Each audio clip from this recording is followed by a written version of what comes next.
is a name in the Dune universe that means something different from all the other names. The Harkonnens meant cruelty. The Corrinos meant power preserved through 10,000 years of calculated ruthlessness. The Fremen meant survival honed into something that had no ordinary word for it. The Bene Gesserit meant the particular kind of patience that required centuries to see its own results. But the Atreides name meant something that the Imperium had almost forgotten was possible. It meant a house whose people were loyal to it because of what it actually was, not because of what it would do to them if they weren't. This sounds like a small thing. In the political landscape of the Padishah Imperium, 10,000 years of noble houses grinding against each other in the Pacific contained violence that the Great Convention permitted, of assassination and espionage and economic war, and the careful deployment of just enough force to keep rivals off balance without triggering the full machinery of imperial judgment. This was not a small thing. It was almost incomprehensibly rare. And it was the reason House Atreides was going to be destroyed. Because in a system built on fear and obligation, genuine loyalty was a destabilizing force. The Emperor Shaddam IV would eventually have to kill Leto Atreides, not because Leto had done anything wrong, but because Leto's way of governing was too good. It was producing the kind of following that the imperial system could not afford to allow.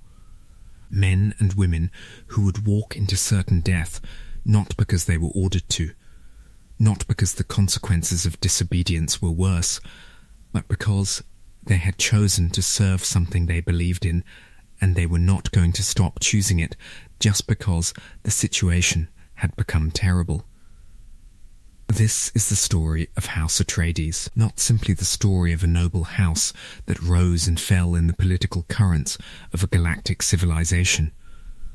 The story of what happens when a way of governing that actually works finds itself embedded in a system that cannot survive it. The Atreides name reached back to old Earth.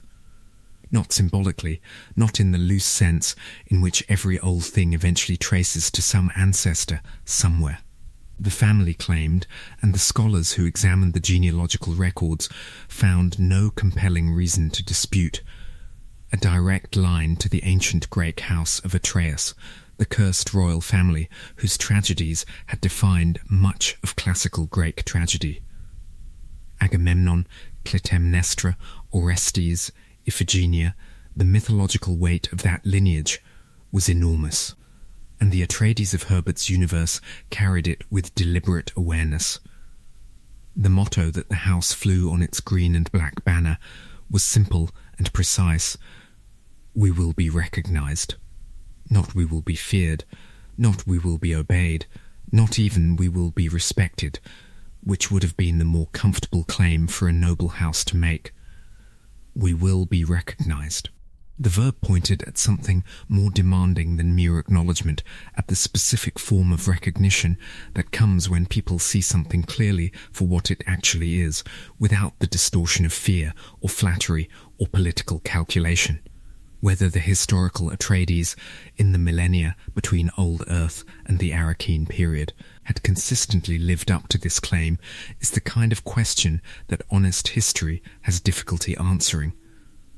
Noble houses preserved their own records. What is clear from the era we can actually examine is that by the time Duke Leto Atreides brought his family to Arrakis, the claim was not empty. The recognition they had earned was real, and the loyalty it had generated was of the kind that would outlast the dynasty that generated it. The Atreides held Caladan. This is the baseline fact from which everything else in their modern story proceeds. Caladan was their fief, the wet, green, ocean-dominant planet that the Imperium's great houses held as their base of operations, the world from which they drew their revenue and their men, and the quality of character that comes from governing an actual place with actual people in it for long enough that the governing and the place and the people shape each other. Caladan was a good world in the sense that good worlds are rare in the Dune universe. It had water, it had rain, it had the kind of natural abundance that did not require grinding the population to extract a living. The Atreides had held it for 26 generations. 26 generations of a family inhabiting the same world, drawing from the same people. Maintaining the same basic compact between those who governed and those who were governed, a compact that the Atreides version held contained actual mutual obligation, not just the obligation of the governed to produce and obey. This is not to say the Atreides were soft. 26 generations in the Landsraad, in the Congress of Noble Houses that constituted the Imperium's political architecture, did not permit softness.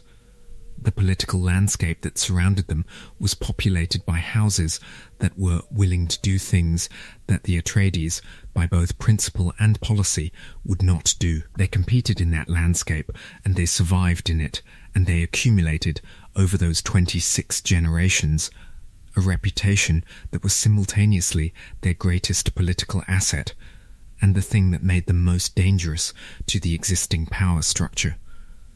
Their soldiers were loyal in the way that soldiers are loyal only to commanders who treat them as worth something. Tufi Hawat, master of assassins, mentat of extraordinary capability, the tactical intelligence behind the house's security apparatus, had served the Atreides for decades and would die serving them, having refused rescue from captivity that would have required betraying a loyalty that had outlasted everything the Harkonnens could do to break it. Duncan Idaho, swordmaster, the finest personal combatant the house employed, a man whose origins in the slave pits of Giedi Prime had given him every reason to distrust noble houses, gave the Atreides his complete, genuine fidelity and would eventually give his life for it. Gurney Halleck, warrior troubadour, player of balisette and singer of songs and fighter of implacable effectiveness, would follow the Atreides into their exile, into their defeat, across years of loss, and come back still carrying the fidelity that the house had earned. These were not simply men doing their jobs. They were men who had found something worth serving. The Atreides knew this and tried to be worthy of it, which is the most demanding standard any leadership can set for itself. Duke Leto Atreides was the culmination of what the house had been building toward, and he was also, in the way that culminations often were, the beginning of something that would exceed him.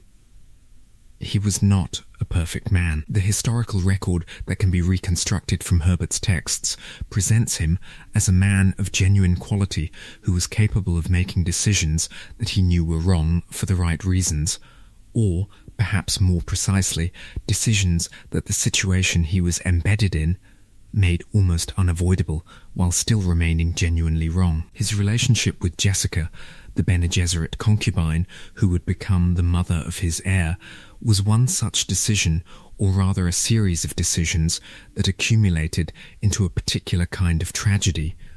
He loved her, she loved him, and neither could be entirely free to act on that love because of the constraints that the political reality of their positions imposed. He never made her his wife. This was not cruelty. It was calculation. The political calculation of a duke who needed the option of a strategic marriage to remain available. But calculation in the domain of love is its own kind of failing. What he was, in the domains that historical judgment can most fairly assess, was a governor who understood governance as a moral relationship rather than a technical one. The relationship between a ruler and the people they governed was not, in Leto's framework, primarily a question of administration or resource extraction or the management of competing interests. It was a question of obligation, genuine, mutual, not dissolved by convenience or interrupted by the ruler's other priorities.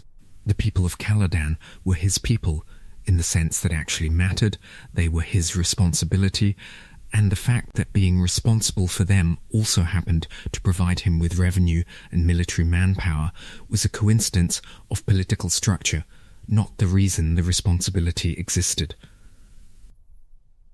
This framework produced governance that was visibly different from what most of the Landsraad practiced, and visibly different in ways that generated the kind of following that worried the Emperor. The men who served the Atreides served with a quality of commitment that translated directly into military effectiveness. A force of motivated men who believe in what they're doing is not simply more comfortable to command than a force of men who are simply there because the alternative is worse. It is genuinely, measurably more capable. The Sardaukar were the Emperor's answer to this, the response of a system that could not produce genuine loyalty, soldiers shaped by such extreme selection pressure that their capability derived not from belief, but from the simple fact of being among the hardest people alive to kill. Leto understood what was coming for him. This is not a retrospective attribution. The texts make clear that he was aware, with increasing precision, of the trap that the Emperor was constructing. The transfer of Arrakis from House Harkonnen to House Atreides had the appearance of a reward and the nature of a sentence. The most valuable fief in the Imperium, generating more revenue from spice than all other planetary revenue combined, was being handed to a house that would have to administer it under conditions deliberately designed to be unmanageable. The Harkonnens, who had held Arrakis for 80 years and had spent those 80 years building intelligence networks and military positions and the deep accumulated knowledge of a hostile world, were not actually surrendering their advantage. They were temporarily vacating a position they intended to retake with the Emperor's support and the Atreides' presence as the excuse. Harwat ran the calculations. The numbers did not work. The Atreides' forces, however loyal and however capable, were not sufficient for what Arrakis actually demanded of an administrator. The Harkonnen trap was not subtle. It was visible to anyone with the analytical capability to look at it clearly.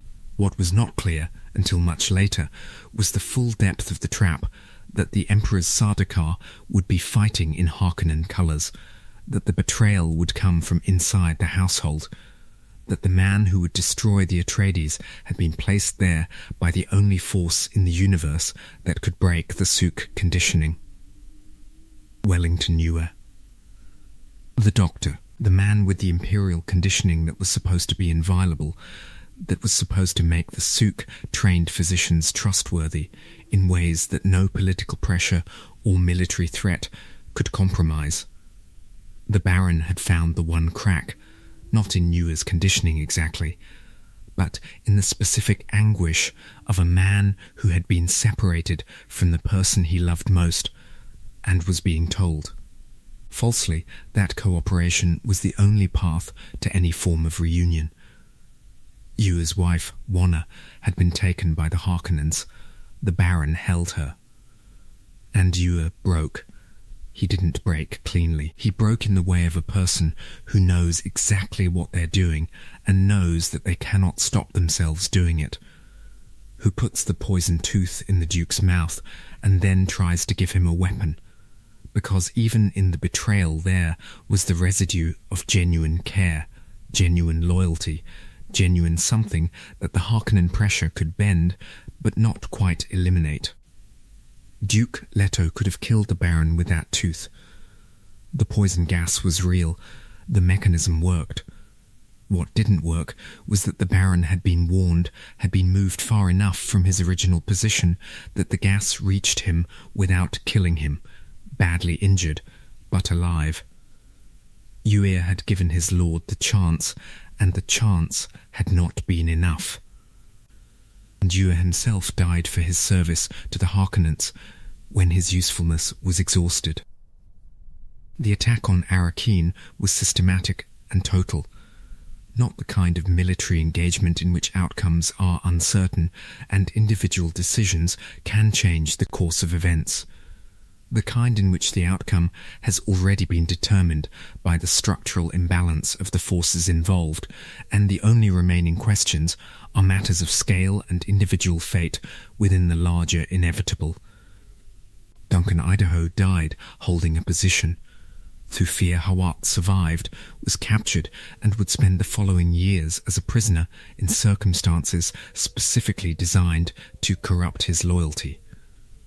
Gurney Halleck escaped into the desert and fell in with smugglers who would eventually reconnect him with what remained of the Atreides. Jessica and Paul ran. This is not the diminishing description it might seem, running, in the conditions of an Arrakeen desert night with Sardaukar hunting teams and Harkonnen forces and the desert itself deployed against them, was not a passive act. It required everything that Jessica's Bene Gesserit training and Paul's inherited capability could produce. The ornithopter that Yue had provided, the coordinates he had included, the small chance he had tried to give them in the ruin of everything else, these were barely sufficient. The desert received them, and the desert could have killed them just as efficiently as any Harkonnen blade. Duke Leto Atreides was dead. House Atreides, in the political and administrative sense, was destroyed. What remained was a woman and a boy in the desert, and everything that they were. To understand what Paul Atreides was, you have to understand what had gone into making him. He was 15 years old when the house fell. Not 15 in the soft sense of someone who had been permitted the ordinary ignorances of childhood, who had been protected from the hard realities of the position they occupied and the world they were being prepared to inhabit. He had been educated by his father's household with the specific deliberateness of people who understood that the heir of a great house lived inside political and physical danger from the moment of his birth, and that the education which gave him the best chance of survival in that danger was not the education of the comfortable. Thufir Hawat had trained him in Mentat disciplines, not with the intention of making him a Mentat exactly, which was a formal role requiring specific training Paul hadn't completed, but with the intention of giving him the analytical habit of mind that Mentat training produced. The capacity to receive information, process it without the distortions of wishful thinking or emotional preference, and arrive at conclusions that were as accurate as the information permitted. This was not a natural capacity for most human beings. It was a cultivated one, requiring years of deliberate effort to develop and maintain. Duncan Idaho had trained him in combat, which is a simpler thing to describe and a more complex thing to actually experience. The Swordmaster's curriculum was not simply the accumulation of technique. Technique could be acquired. What Idaho taught was the relationship between technique and the conditions under which technique had to be applied, conditions that were chaotic, variable, influenced by factors that could not always be anticipated, and consequential in ways that made the word consequential feel inadequate. Paul learned to fight in the way that people learn to fight when the teaching is done by someone who has had to fight for real and understands the difference between the clean logic of the training floor and the brutal contingency of actual conflict. Jessica had given him the most consequential education of all and the most carefully concealed. The Bene Gesserit training she had, transmitted to her son, transmitted in violation of the sisterhood's specific instructions that she was to produce a daughter, not a son, and certainly not to begin the training of a male in the sisterhood's disciplines, was not simply a collection of techniques. It was a framework for relating to experience, to the body, to other people, and to the future that gave Paul a set of capabilities that no one in his immediate political environment was quite prepared for. The voice. The Prana Bindu physical disciplines. the techniques of body control that allowed a trained Bene Gesserit to regulate their own physiology in ways that would have seemed impossible to an observer. The quality of observational attention, the reading of other people's involuntary physical signals, the micro-expressions and minute physiological changes that most human beings broadcast continuously without knowing it, that the sisterhood had developed over centuries into something that functioned as near mind-reading. Paul had been given these tools in a form appropriate to a boy his age. Not the complete Bene Gesserit curriculum, but enough. More than enough to make him genuinely dangerous in ways that were not immediately visible. And then there were the dreams. The dreams had been coming for years, not random, not symbolic in the way that most dreams were symbolic, the scrambled imagery of a sleeping brain processing the day's residue. These were prescient. They showed specific things. They showed a girl with blue within blue eyes in a desert landscape. They showed himself in contexts he had not yet experienced, but that he was beginning, as the family moved toward Arrakis, to recognize as the planet he was being sent to. They showed futures that were possible, some of them probable, and they showed the jihad, the war that might be fought in his name. The fire that might consume the known universe if events continued on the trajectories he could see gathering. He did not yet understand what he was. The Bene Gesserit term for it, Kwisatz Haderach, the shortening of the way, the super-prescient individual whose specific genetic configuration had been the breeding program's target for 90 generations, was not something he had been told. His mother knew the possibility. She had violated the sisterhood's instructions to have him. She was aware of what that violation might have produced. But she had not told him, partly because the knowing might change what he became, and partly because the knowing would have placed a burden on a child's shoulders that even the Atreides education had not prepared him for. The desert would complete his education. The desert would complete him. The Fremen found them, or they found the Fremen, or both of these things happened in the same moment, the way that finding and being found sometimes collapse into each other when the encounter is significant enough.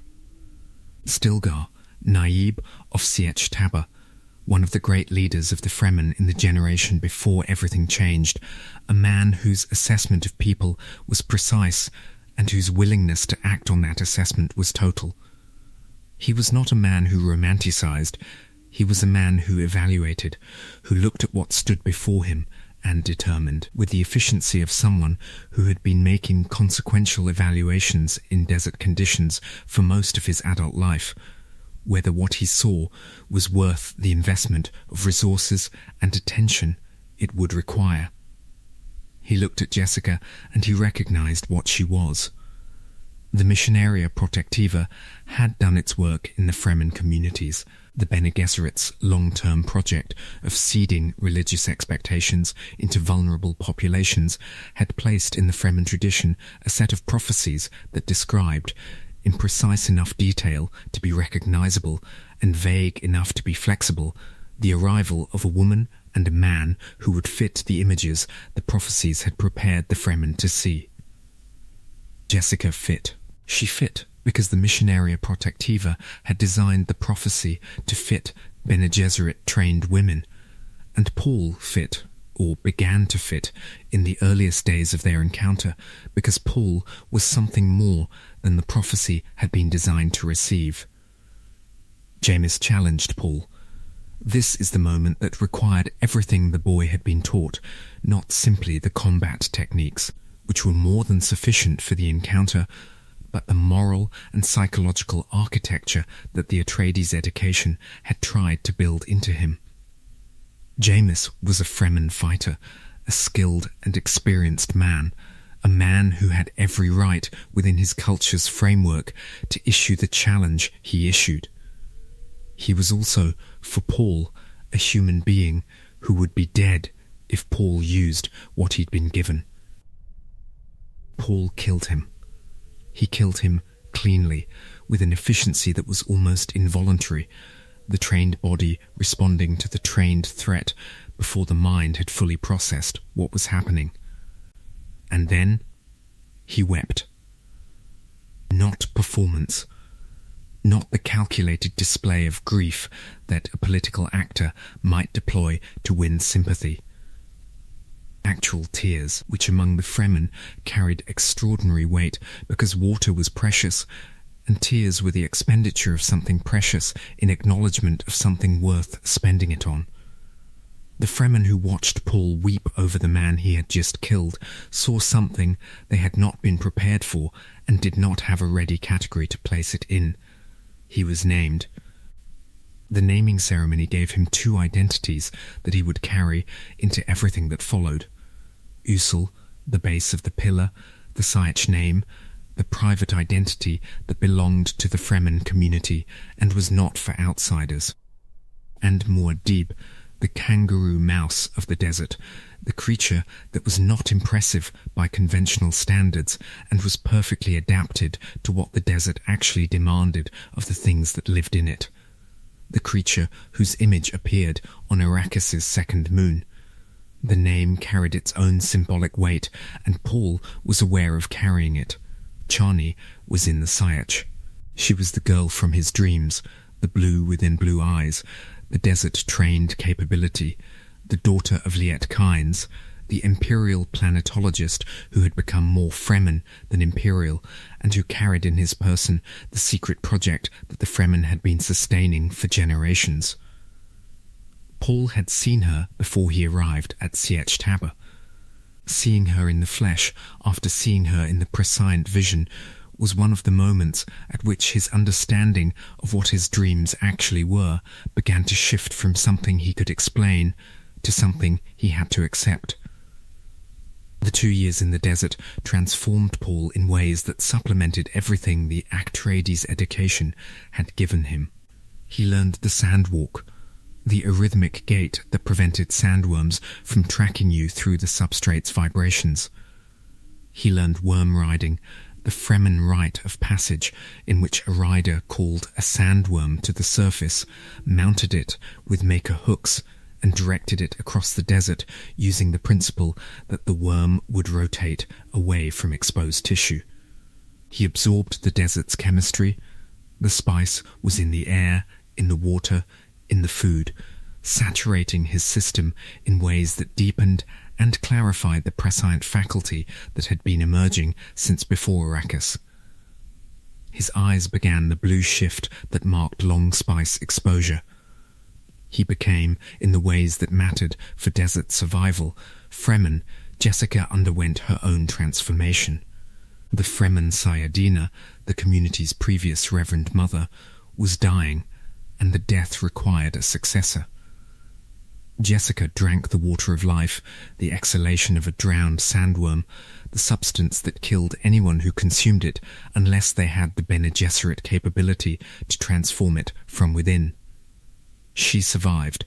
She became the Sietch's Reverend Mother, gaining access to the full depth of other memory that the transformation unlocked, the accumulated consciousness of all the female ancestors in her genetic line suddenly present and available, an extraordinary augmentation of her already extraordinary capabilities. And Alia was born. Paul's sister, who had been present in Jessica's womb during the ordeal of the water of life and had been transformed in utero in ways that had no precedent in the Bene Gesserit's experience. She was born with other memory already active, born as what the sisterhood called an abomination, a preborn, a consciousness that had been exposed to ancestral possession before the individual self had developed the defenses that normally kept the ancestral voices manageable. She was born knowing things that no infant should know, containing multitudes that she had not chosen to contain, carrying the weight of the entire female ancestral chain in a mind that was simultaneously ancient and newborn. The Fremen received all of this, with the theological framework that the Missionaria Protectiva had prepared for them. They were receiving their prophesied leaders. The Lisan al-Gaib had come, the voice from the outer world, the figure that the desert had been waiting for. The religious infrastructure installed by the Bene Gesserit centuries earlier was activating around the real thing, or something close enough to the real thing that the distinction, in the moment, was not visible. Paul saw what was happening with the clarity of someone who understood both the prophecy machinery and the prescient faculty that was showing him what the machinery was building toward. He saw the jihad. He had seen it in dreams and visions since before Arrakis, but the desert years made it clearer and more terrible. The specific path he was being assembled to lead, the Fremen armies, the religious conviction, the military capability that had been sharpened by 80 years of Harkonnen oppression into something that the Imperium had no honest assessment of.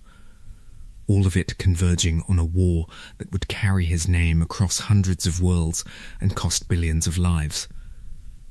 He searched for another path. He searched the probability space that his prescient faculty made accessible, looking for the branch that led to the same endpoint, the destruction of the Harkonnen stranglehold, the survival of his people, the freeing of Arrakis without the fire.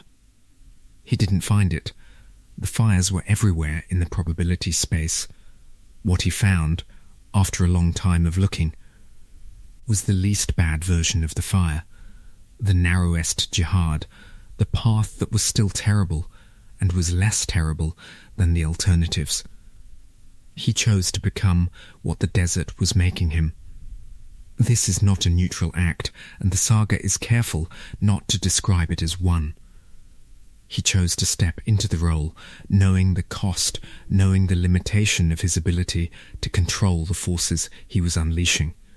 He chose with his eyes open, and that is worth something, and it is not enough to make the choice clean. The water of life changed everything. Paul drank it. Not the community ordeal that Jessica had undergone, a different encounter.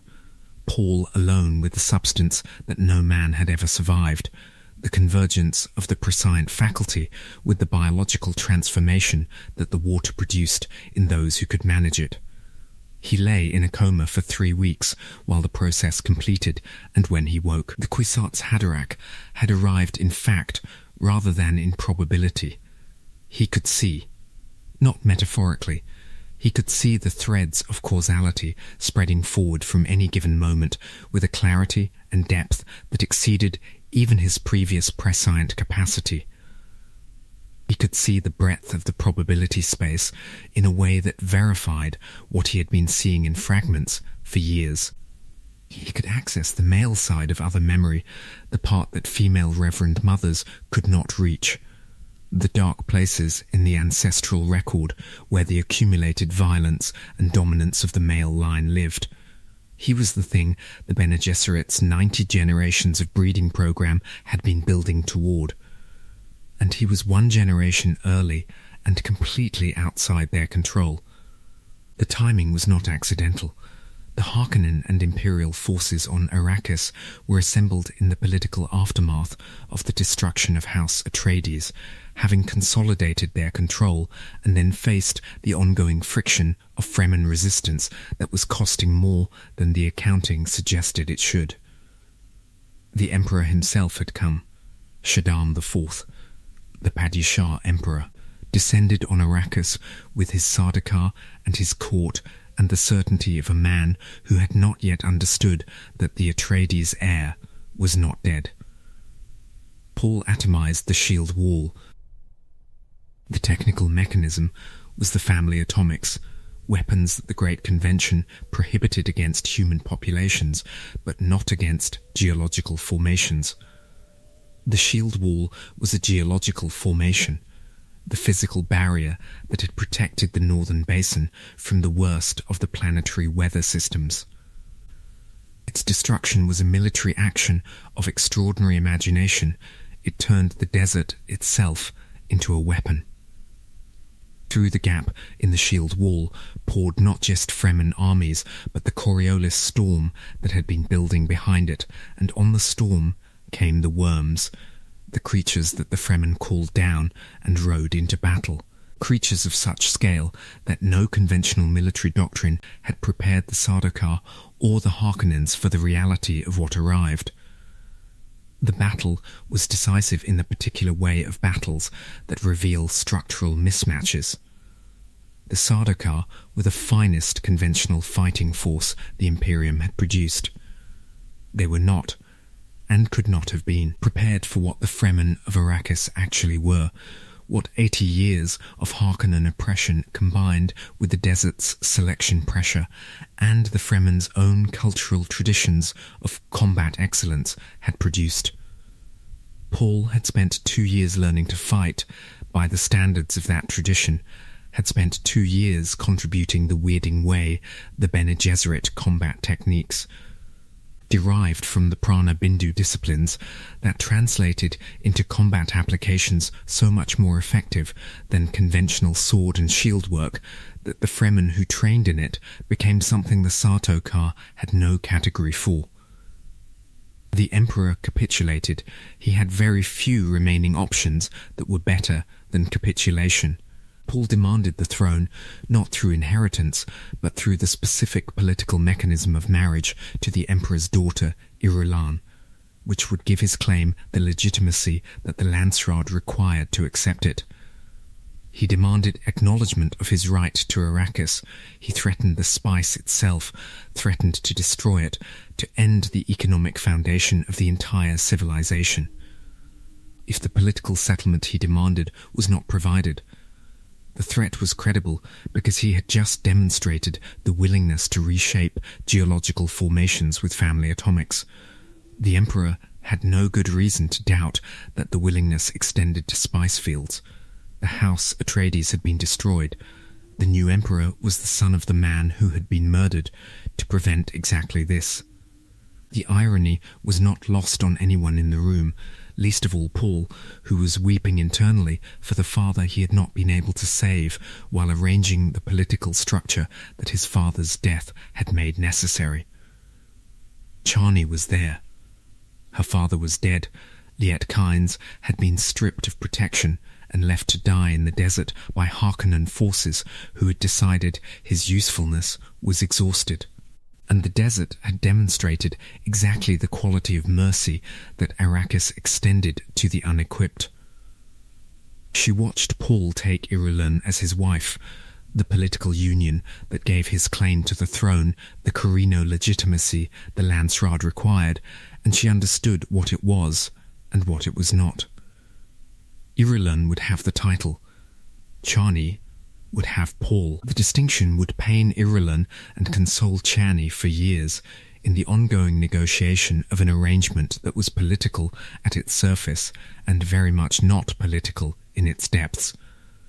The 12 years of Paul's reign as Emperor of the known universe were the years in which the Atreides name became something that it had never quite been before, mythological. The Paul Muad'Dib of those years was not simply the young duke of a minor noble house who had survived his family's destruction and found his way to a desert throne through an improbable series of extraordinary events. He was the Mahdi, the Lisan al-Gaib, the Kwisatz Haderach, titles that had accumulated around him like geological strata, each one representing a different community's need to place what he was into a framework they could understand. The Fremen's religious framework, the Bene Gesserit's breeding program framework, the Spacing Guild's economic dependency framework, the Landsraad's political framework, all of them overlaid on the same person, all of them partially accurate and partially distorting. The jihad happened. This is the thing that Paul's myth most consistently elides, because myth does not easily accommodate the scale of the failures that its hero presided over. The Fremen armies moved through the Imperium in his name. 61 billion people died. The calculation is staggering in a way that individual tragedies are not. 61 billion is a number that exceeds the capacity of any single consciousness to hold in full, which may be why it is easier for the mythology to focus on the victories and the throne and the extraordinary nature of what Paul achieved rather than the price at which he achieved it. Paul saw this. He had seen it before it happened, had been seeing it in the prescient faculty that had been developing since childhood, had drunk the water of life specifically to see it more clearly, and had seen that the alternative trajectories were worse. This did not make the seeing comfortable. He governed the jihad years with the specific quality of a man who has committed to a course of action and cannot look away from its consequences, who watches 61 billion deaths accumulating in the probability space and the actual historical record simultaneously, and who has to continue governing because stopping would be worse. The Bene Gesserit's response to Paul's reign was characteristic of the sisterhood. They were furious that their breeding program had produced something outside their control, and they were adjusting their long-term calculations accordingly. Irulan was their agent in the court, providing intelligence that the sisterhood processed and responded to with the patience of an institution that thought in centuries. The guild navigators were alarmed by a prescient consciousness that could potentially replicate their navigational capability without requiring their monopoly. The old Carino court was in exile, resentful, planning. The conspiracy that formed against Paul in the Dune Messiah period was a collaboration of unlikely partners. The Bene Tleilax, the Guild, and Princess Irulan had found common cause, each threatened by Paul's reign for different reasons, each contributing a different element to the destabilization they were working toward. The weapon they chose was the stone burner, a device that worked through the specific mechanism of intense radiation deployed in Arrakis during a public gathering. The explosion blinded Paul. His prescient faculty was not in his eyes. He could see in the sense that mattered for navigation and political judgment. He could perceive the probability space with the clarity the water of life had unlocked and that years of spice saturation had maintained. Could not see the specific, immediate, irreplaceable reality of the person standing in front of him, the face of Chani when she returned from one of her desert visits. The actual physical world as it existed in this moment rather than in its probable near-future configurations. Chani died in childbirth. The twins, Leto and Ganima, the pre-born children who would carry other memory from before birth, who would inherit the Atreides faculty and the Atreides mission in forms that exceeded anything their parents had been, arrived at the cost of their mother's life. The high-spice diet that Chani had returned to, the traditional Fremen diet that her body was adapted to, which she had adopted partly in response to the contraceptive drugs that Irulan had been administering secretly in an attempt to prevent the Atreides heir from being produced, meant that the twins were exposed to extraordinary spice concentrations in utero, which had consequences that no one had fully anticipated and everyone would eventually have to reckon with. Paul walked into the desert. This is the act that the mythology made inevitable once it had accumulated enough of itself around the man at its center. The Fremen tradition of the desert walk, the custom by which a blind person who could no longer contribute to the community's survival returned themselves to the desert, had a specific function in a culture where resources were too precious to sustain those who could not contribute to the sustaining. But Paul's desert walk was also something else. It was the act of a man who had seen the probability space with total clarity, and who understood that his continued presence on the throne was not, given the forces that had assembled around it, the path most likely to produce outcomes consistent with the reason the throne had been worth taking. He walked out, He was not found. The mythology said he was in the desert, wandering as a blind prophet, and the mythology was possibly correct. A man with Paul's prescient faculty, navigating by vision of the probable future rather than by the immediate sight of the present world, could survive in the desert in ways that most blind people could not. But the survival was not the point. The point was the walking away, the releasing of what he had built from the grip of the specific consciousness that had built it, so that what came next could be what came next, rather than what he decided it should be. House Atreides had begun with the loyalty of soldiers who served it because of what it was. It had generated an emperor. It had produced the Kwisatz Haderach. Now it was generating, in the twins Leto and Ganima, the next phase of something that the Atreides name had been pointing toward without knowing it. Elia governed. This is the arc that the mythology most frequently chose not to look at directly, the thing that the story of Paul's triumph consistently failed to prepare its audience for. His sister, born in the desert as Jessica underwent the Water of Life ordeal, had been pre-born in ways that even the Bene Gesserit tradition had no complete framework for managing. She had the entirety of the female ancestral chain present and accessible in her consciousness from the moment of her birth.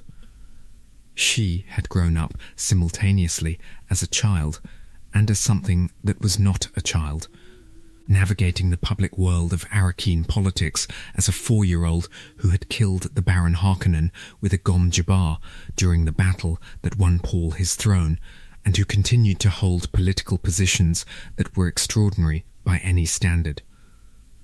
She was regent for the twins after Paul's desert walk. She was also fighting a battle that no one around her fully understood, in the interior landscape of her own consciousness, against the accumulated voices of her ancestral line. The Bene Gesserit feared the preborn because of exactly what happened to Elia over the years of her regency, the erosion of the individual self under the pressure of ancestral presences. The specific danger that one of those presences would become dominant and displace the individual identity that was Elia. The Baron was in her ancestral line, Vladimir Harkonnen, the man she had killed, the architect of her family's destruction, her grandfather, through the Harkonnen-Jessica connection that the Bene Gesserit's breeding program had created, and that the Baron himself had not known about when he arranged the Atreides murder, was present in her other memory. He was present with the full weight of his personality, his intelligence, his specific approach to power, and the patience of a presence that had nothing to do but wait for the moments when her defences weakened. He won. This is the conclusion that the Children of Dune period builds toward with a slow, terrible patience. He won not by dramatic possession, but by the accumulation of small victories, of moments when the Baron's interpretation of a situation was more convenient than Elia's own, when his experience was more useful than her judgment, when the path he suggested was the one she took. The Elia of the Regency's later years was not simply a woman under pressure. She was a woman who had lost the battle for her own consciousness in ways that she only partially understood, and that the people around her understood even less well. The twins saw it more clearly than most. Leto and Ganima pre-born themselves, but having had each other as counterweights in the formation of their individual identities, had developed resistance to the ancestral possession that Elia had not had. They watched their aunt deteriorate with the helplessness of people who can see a disaster approaching and cannot find a lever to prevent it. The preacher appeared in Arrakeen. He was blind. He walked the city with a guide, a young Fremen who led him through the streets while the preacher delivered his unorthodox, uncomfortable, frequently heretical commentary on the Muad'Dib mythology that the religious establishment had built up around his name. He attacked the Kizarati. the religious bureaucracy that had accumulated around Paul's memory. He attacked the jihad's legacy.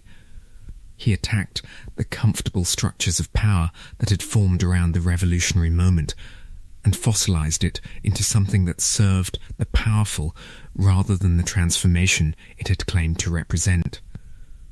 He was almost certainly Paul. This was not a secret that the narrative tried very hard to maintain.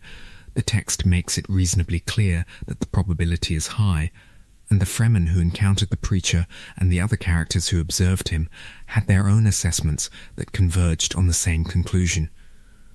But the mythology that had been built around Muad'Dib resisted the conclusion. Because the mythology needed Paul to be elsewhere, in the desert, fulfilling the prophetic role the tradition had assigned him, not standing in Arrakis, criticizing the institution that had been built in his name. What the preacher was doing, whether or not he was Paul, was the most authentically Atreides thing that had been done in the years since the Desert Walk. He was telling the truth about power to the people who needed to hear it, regardless of the personal cost, regardless of the political convenience. He was exercising the principle that the Atreides tradition had always claimed as its own, not the comfortable version of truth telling that allowed for exceptions when the exceptions were personally beneficial, but the version that required looking at what was actually happening and saying what you saw. He was eventually killed by a mob during a public address. The death was not dramatic. It was the small, grinding violence of people who had organized their identity around a set of beliefs, and who encountered a person systematically dismantling those beliefs in public, and who responded with the particular fury of those whose certainties are challenged. Whether Paul died at that moment, or had died earlier, or survived that specific event and died later, is not something the text definitively resolves. What the death accomplished, regardless of its precise nature, was the removal of the voice that had been speaking the uncomfortable truth. The twins moved through this period in the background of the Arrakis political landscape, preparing for what came next. Ganima was the more politically visible. She had the Atreides quality of engaging with the world as it was, of navigating its demands with a combination of genuine intelligence and genuine principle. Leto was already contemplating something that no one around him fully understood. The crisis that Children of Dune builds toward is ecological as much as political. The terraforming program that Pardot Kynes had begun and that his son Liet had continued was working. Arrakis was changing. The desert was retreating. The sandworms were moving with it, because the sandworms required the extreme aridity that the sand trout had maintained for millions of years, and as the moisture crept outward from the polar regions and the sheltered zones. The worm ecology retreated toward the deep desert that was still what it needed to be. The spice production was declining. The ecological balance that had made Arrakis the most important planet in the known universe was shifting, and the shift was toward a condition in which Arrakis would eventually be habitable in a conventional sense and would no longer be the universe's irreplaceable spice source. Leto saw this in the prescient faculty he had inherited from his father, and that had been deepened by the extraordinary circumstances of his birth. He saw where the trajectory led, and he saw what it cost, and he saw what the alternative was. The alternative was the Golden Path, the term he would eventually apply to the long-range vision of human development that required an action so extreme that the Bene Gesserit's entire 90-generation breeding program and Paul's extraordinary life and all the jihad's terrible cost were merely the preliminary conditions for it. He walked into the desert and let the sand trout cover him. The sand trout, the juvenile stage of the sandworm life cycle, The creatures that maintained the desert's aridity by sealing moisture from the subsurface had a specific property that the Fremen had occasionally encountered in the deep desert, and that the ecological literature mentioned but had not fully explored. They could cover a human body. They could form a living skin over a person, sealing the moisture of the body within the collective biology of the creatures that were themselves a moisture-sealing mechanism. Leto allowed this. He went into the desert, and he let the sand trout begin the process of covering him, integrating with his biology, beginning a transformation that he understood and chose with complete knowledge of what it would cost him. The sand trout could not simply be removed once the process was underway. The transformation that began would continue, and the completion of the transformation, the thing that the sand trout to sandworm life cycle led to, was not what Leto was. Or rather, it would eventually become what Leto was, but over a period measured not in years, but in centuries and millennia. He became God Emperor. But this is getting ahead of the House Atreides story in the narrow sense, the story of the family as a family, of the people who bore the name, and what they were, and what they did. The God Emperor's story is simultaneously the culmination of the Atreides trajectory and its transcendence into something that exceeds the category of family history. To understand what Leto II's choice meant for the Atreides legacy, we have to stay with the children for a moment longer before following the eldest of them into 3,500 years of something that no human word quite names. Ghanima made choices. She had always been the more human of the twins, in the sense of being more embedded in the texture of human relationships and human political reality, rather than removed from them by the specific altitude of Leto's prescient vision. She married Farad'n Corrino, the grandson of the Emperor Shaddam, which was a political and personal decision of extraordinary complexity that the text explores with the care it deserves. She governed, she contributed in the ways that were available to her to the continuation of something that deserved to continue. The Atreides in her were the Atreides of Caladan, the governor's instinct, the understanding that power existed to serve something and that the serving was the point. She navigated the extraordinary circumstances of her life with the combination of genuine intelligence and genuine care that the Atreides tradition, at its best, had always produced. And Leto II began the God Emperor's reign, 3,500 years. This is the span of the God Emperor's rule, and writing that sentence down does not quite communicate what it means to hold it in the mind. 3,500 years is longer than the recorded history of most human civilizations on old Earth. It is the distance in one direction between the present moment and the ancient Mesopotamians developing writing. In the other direction, it points toward a future so remote that the political arrangements we currently inhabit would be as alien to those future people as Bronze Age governance is to us. Leto II ruled for this span, or something that had been Leto II ruled, the hybrid entity that the sand-trout integration had produced, continuously transforming toward the sandworm biology that the integration would eventually complete, was not simply Leto Atreides in an unusual body. It was something new, something that the categories of human experience had not produced before and had no ready language for. It retained, somehow, against the biological logic that should have dissolved individual identity into the worm's collective biology, the consciousness that had been Leto, the boy who had walked into the desert and made the choice. The God Emperor governed the Imperium with a totality of control that no previous ruler had approached. He managed the spice. He suppressed the development of new prescient individuals. He directed human history with the deliberateness of someone who could see the probability space clearly enough to know which interventions would produce which outcomes across timescales that no other consciousness had access to.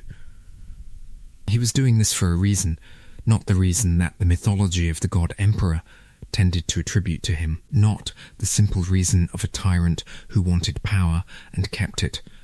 He was doing it for the Golden Path. The Golden Path was Leto's answer to the question that Paul had first seen clearly and had not been able to answer. The prescient trap, the specific danger that Paul had seen in the vision and that had informed his entire tenure on the throne, the danger of a universe where prescient individuals kept arising to guide humanity, where the Kwisatz Haderach was succeeded by another Kwisatz Haderach and humanity was guided toward futures its guides preferred, and where the long-term result was a species that had been managed into dependence on its guides and was incapable of genuine self-determination. A universe where humanity had been farmed rather than lived. The Golden Path was the escape from this trap. Leto was breeding something. Specifically, he was selecting through his management of human genetics over centuries for individuals who could not be seen by prescient consciousness, who did not register in the probability space that prescient vision accessed. Siona Atreides would eventually be the first fully realized product of this program. The Golden Path was not a comfortable future. It was a future in which humanity was genuinely free from prescient management, which meant genuinely exposed to genuine uncertainty, genuinely capable of genuine catastrophe. This was the Atreides principle applied to the species-level question. Not the comfortable version of freedom, the version in which freedom meant being guided toward good outcomes by wiser beings than yourself. The actual version. The one that required the possibility of terrible failure because the alternative, the managed future that prescient governance provided, was worse in ways that only a prescient consciousness could see clearly enough to articulate. The god Emperor died in the Idaho River. This, too, was designed, part of the Golden Path, the culmination of the plan, a death that would release the sand trout into the ecology, that would eventually seed new sandworms carrying the traces of 3,000 years of integrated human consciousness, the pearls of awareness that the Fremen tradition would later recognize in the worms of the post-God Emperor era. The death that would end the suppression of prescient individuals and allow the human population to scatter into the uncharted dark, dispersing in ways that the prescient trap could never gather back into a single managed trajectory. And in dying, Leto II completed the Atreides story in its most fundamental form. The house that had governed Caladan for 26 generations, believing that power was a responsibility before it was a privilege, had produced, at the end of a sequence of events that began with a duke who was too good at governing to be allowed to live, a being who spent 3,500 years exercising complete control of human civilization, specifically to free human civilization from control. The irony is total, and the Atreides name contains it. The full dimensions of the Dune Messiah crisis took years to develop and need to be understood in their full context. Paul had been emperor for 12 years. In those 12 years, the Atreides name had undergone the transformation that mythological status always performs on its subjects. It had become simultaneously larger and less specific, simultaneously more powerful as a symbol and less accurate as a description of the actual people behind the symbol. Muad'Dib was not Paul. Paul was not Muad'Dib, or was not simply Muad'Dib, in the way that a person is never simply the myth that has accumulated around them. But the Kissarit, the religious bureaucracy of the Muad'Dib cult, The institutional structure that had formed around the explosive propagation of the Fremen faith across the Imperium in the Jihad's wake was not interested in the person. It was interested in the symbol, and it maintained the symbol with the specific purpose of maintaining the institutions that the symbol legitimized. Paul watched this with the particular anguish of someone who had chosen to be the catalyst of the Jihad specifically because there was no better option available, and who was now watching the Jihad's legacy fossilize into the thing that the Atreides principle least tolerated: power without genuine obligation, governance that served the governors. The Kisarato was extracting from the populations it served in Muad'Dib's name the same thing that every exploitative religious institution extracts from those it claims to serve. And Paul was the face on the front of the institution. The political opposition that formed around the conspiracy of Dune Messiah was operating in this context. The Tleilaxo, the Guild, and Princess Irulan, acting on behalf of multiple institutional interests simultaneously, including her own Bene Gesserit loyalties, had found common cause not because they agreed with each other about what should replace Paul's reign, but because they agreed that Paul's reign had become something their various institutional interests could not survive. The Bene Gesserit had not planned for the Kwisatz Haderach to appear outside their control, and had been managing the disappointment ever since. The Guild's navigational monopoly depended on there being the only reliable method of interstellar navigation, and a prescient emperor whose faculty overlapped with their faculty threatened that monopoly in ways they could not afford. The Tleilaxo had their own long-term plans that required a different configuration of power than what Paul represented. The Gola they sent, Hate, the Duncan Idaho rebuild, the Tleilaxu product designed to serve as both a gift and a weapon, was the conspiracy's most elegant element. Most elegant because it forced Paul to confront both what he had lost and what might still be recovered. Duncan Idaho was dead. Duncan Idaho was also here, in this body, this face, these specific physical characteristics that Paul had known since childhood, trained now as a mentat and swordmaster, a Gola rebuilt to be more useful to the conspiracy than the original had been. The Gola was not supposed to recover his original memories. That was not the Tleilaxu's intention. He was supposed to remain Hate, the man who looked like Duncan Idaho and wasn't quite Duncan Idaho, the weapon with a specific trigger that the conspiracy believed Paul would eventually pull. Paul did not pull the trigger in the way the conspiracy expected. What happened instead was more complex: the pressure of the crisis, the stone burner attack that cost Paul his eyes.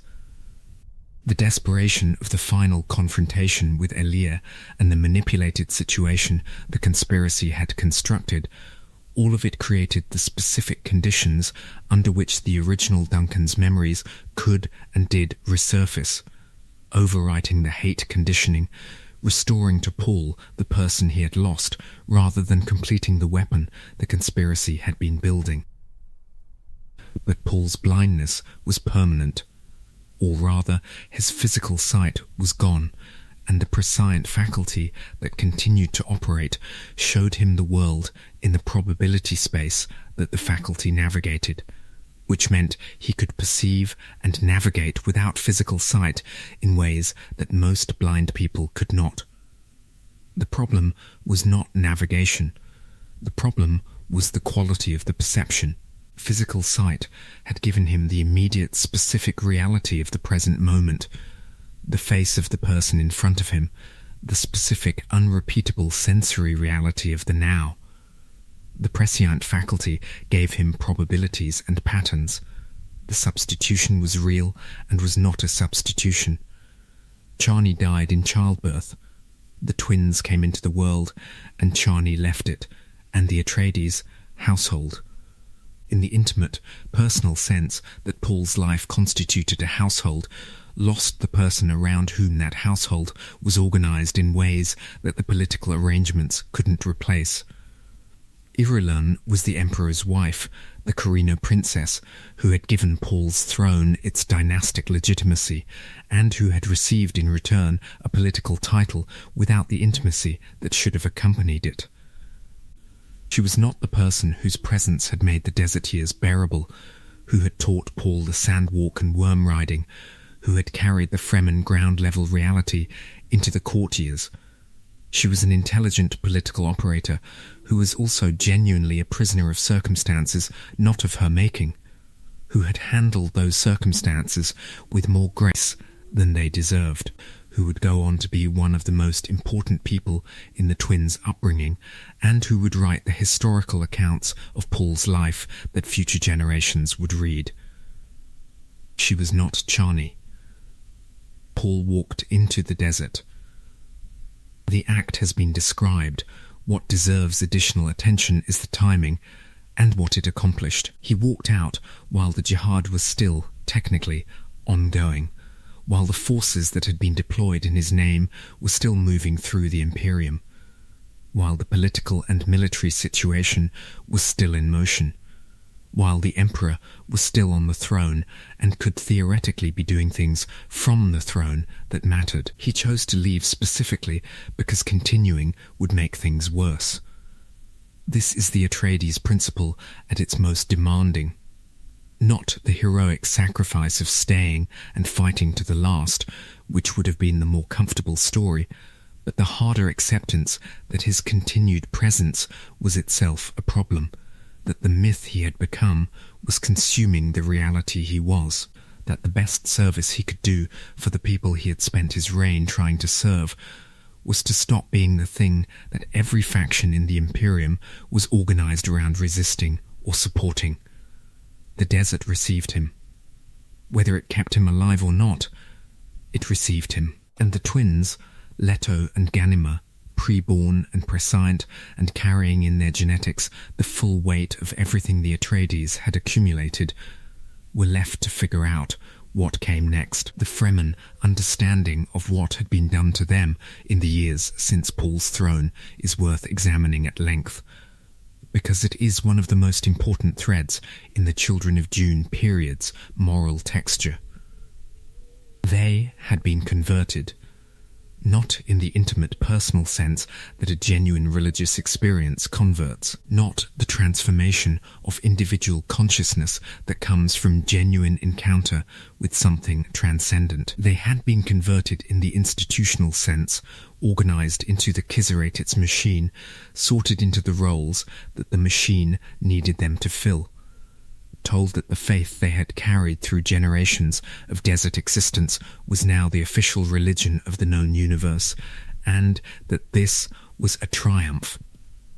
It was not a triumph. The Fremen faith had been real in its desert context, because it had grown from the desert's actual demands, from what it actually meant to live in a world where water was precious and the sandworm was real, and the survival of the community required genuine sacrifice and genuine commitment. The institutionalized version that the Kizerati maintained was a dried husk of this, the outer form of a religious tradition that had been dehydrated in the most specifically Fremen way possible, of everything that made it actually alive. The Atreides' responsibility for this was real. Paul had chosen to become the Mahdi, knowing what the mythology would do to the community that received it, knowing that the Fremen faith was going to be transformed by his acceptance of the prophetic role into something less than it had been. He had made this choice because the alternative trajectories in the probability space led somewhere worse. But the choice had consequences, and the consequences were not comforting. The preacher's ministry in Arrakis was the form that Paul's conscience took in the public world, whether the preacher was literally Paul or was something that had grown from the mythology around Paul is less important than what the preacher was saying, which was, look at what you have made and look at what you have lost, and ask whether the exchange was worth it. The specific genius of what Leto II did, and the specific horror of it, needs to be understood on its own terms before being understood as part of the Atreides story. He was not simply a ruler who was bad for the short term and good for the long term, the familiar political form in which present suffering is justified by future benefit. He was something stranger, a ruler who was bad in ways he understood completely, who maintained the badness across 3,500 years without self-deception about what he was doing, who could articulate with complete clarity why the tyranny was necessary, and who did not allow that clarity to make the tyranny comfortable. He suffered. The texts of the God Emperor period are clear about this, not performatively, not in the self-dramatizing way of a figure who wants credit for the suffering, but in the matter-of-fact way of a consciousness that had been honest with itself for 3,000 years about what it was doing and what it cost. He missed human connection. He missed the capacity for love in the embodied form, the physical reality of another person's presence, the specific quality of warmth and contact and proximity that bodies provide and that his increasingly worm-like body could not offer or receive. He missed music in the way that the God Emperor texts suggest he missed it, the specific way that sound could reach something in a human being that other experiences did not reach, and that he could hear but not quite feel in the same way anymore. He kept producing Duncan Idaho Golas partly because of this. The original Duncan had been the best of the Atreides retainers, the most completely embodiment of what it meant to choose your service rather than being compelled to it. And the recreation of him across century after century was both the God Emperor's policy of maintaining an instrument of genuine disruption in his court and something more personal. The Duncan Idaho Golas were the people who could surprise him, who could, in their recovered original personality, say things that the perfect prescient management of an entire civilization's trajectory had not already accounted for. Who were the specific form of the genuinely present human being that the God Emperor could not be and needed to be in the presence of? The Atreides principle in this context was the commitment to the truth of what he was doing. Leto II did not govern as a god who had transcended the moral categories applicable to human beings. He governed as a consciousness that remained 3,000 years into its transformation, aware of the moral weight of what it was choosing, and that maintained the awareness deliberately, as a form of integrity that the position made it possible to abandon, and that he refused to abandon. He was a tyrant. He knew he was a tyrant. He thought the tyranny was necessary, and he did not allow himself the comfort of pretending otherwise. The Golden Path required this honesty as well as the governance. A version of the project that had deceived itself about what it was doing would have been capable of deceiving itself about whether the project was working, about whether the trade-offs were actually producing the outcomes they were supposed to produce. The God Emperor's honesty about his own tyranny was part of the mechanism of the project. If you were going to do this, you had to be able to see clearly what you were doing, and seeing clearly what you were doing meant not flinching from the truth of it. Siona Atreides, the final product of the God Emperor's breeding program, the woman who would participate in his death, and who was the living proof that the Golden Path had accomplished what it was designed to accomplish, was an Atreides in the deepest sense, not because she was genetically descended from the house, which she was, but because she carried the Atreides quality in its most fundamental form. She told the truth about what she saw, in the face of a power that had every capacity to punish the truth-telling. And she did it because the truth was what the moment required. She was invisible to prescient sight. This is the capability that the God Emperor had been breeding toward, the specific genetic configuration that would allow human beings to exist in the probability space without being tracked by prescient consciousness, the freedom that the Golden Path was designed to create. She was the first fully realized instance of it, and she used her invisibility not to accumulate power for herself, but to do what the Atreides had always done at their best, what the situation required. The distance between the God Emperor's death and the Heretics period is 1500 years, and in those 1500 years the universe changed in ways that made it both recognizable and very different from what the Atreides had known. The Bene Gesserit had survived. They were less powerful than they had been. The God Emperor's management of human genetics and the spy supply had modestly reduced their institutional influence, but they had survived as an institution and maintained the continuity of their traditions and their personnel. The Spacing Guild had survived in reduced form. Their navigational monopoly, somewhat challenged by the proliferation of Ixian navigation machines in the post-God Emperor period, but still the primary mechanism for interstellar travel. The noble houses of the Landsraad had survived in various forms. What had not survived was the specific political configuration that the God Emperor's reign had enforced. The scattering had happened, the dispersal of human populations into the uncharted darkness beyond the known universe that Leto II had promoted and enabled as part of the Golden Path. Billions of people had gone into the dark over the 1500 years since his death, finding worlds and ecologies and civilizations and dangers that the known universe had no mapping of. What they found, and what came back with them, was the thing that the known universe had not been prepared for.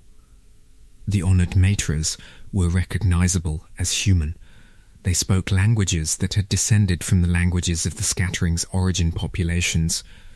They had bodies that obeyed the same biological laws that all human bodies obeyed. They were also, in ways that the known universe's surviving institutions had no ready category for changed, whatever they had encountered in the dark had transformed the surviving populations in ways that took generations to become fully visible, but that, by the time the honored matres returned, had produced something that was human, and was something other than what the known universe understood by human. The Bene Gesserit encountered them as a rival and eventually as an existential threat. The rivalry was not simply political or military. It was, at its root, a conflict between two different understandings of what the capabilities that women had developed over centuries of institutional practice were for. The Bene Gesserit's tradition said that capability was for service, not naive service, not service that was blind to political reality, but ultimately service to something larger than the institution's own power. The honored matres approach was more direct. Capability was for domination, and the test of capability was whether it produced domination. This is not a framing that the Bene Gesserit could accept, not because they were incapable of the domination the honored matres pursued, but because accepting it would mean abandoning the principle that distinguished their tradition from straightforward power accumulation. The Atreides principle, carried through the Bene Gesserit's evolution and Dawi Odrade's particular embodiment of it, was at stake in this conflict. Power is a responsibility before it is a privilege, and institutions that forget this become the thing they were designed to prevent. Arrakis burned. The planet that had been Arrakis, that had been the center of the known universe's economy for 10,000 years, that had been the home of the Fremen and the sandworms and the spice cycle that made everything else in the Imperium possible, was glassed by the honored matres in an act of destruction that was simultaneously a military move and a statement about what power was for. The worms died, the spice cycle stopped, the ecological foundation of the entire civilization that had built itself on the assumption that the spice would always flow was destroyed in hours. The Bene Gesserit had been prepared. Partially, a sandworm had been brought to Chapter House before the burning. The ecological restart was possible.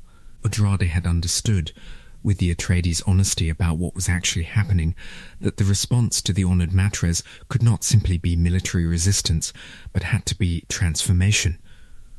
The absorption of the threat into something that changed both the threat and the institution it threatened.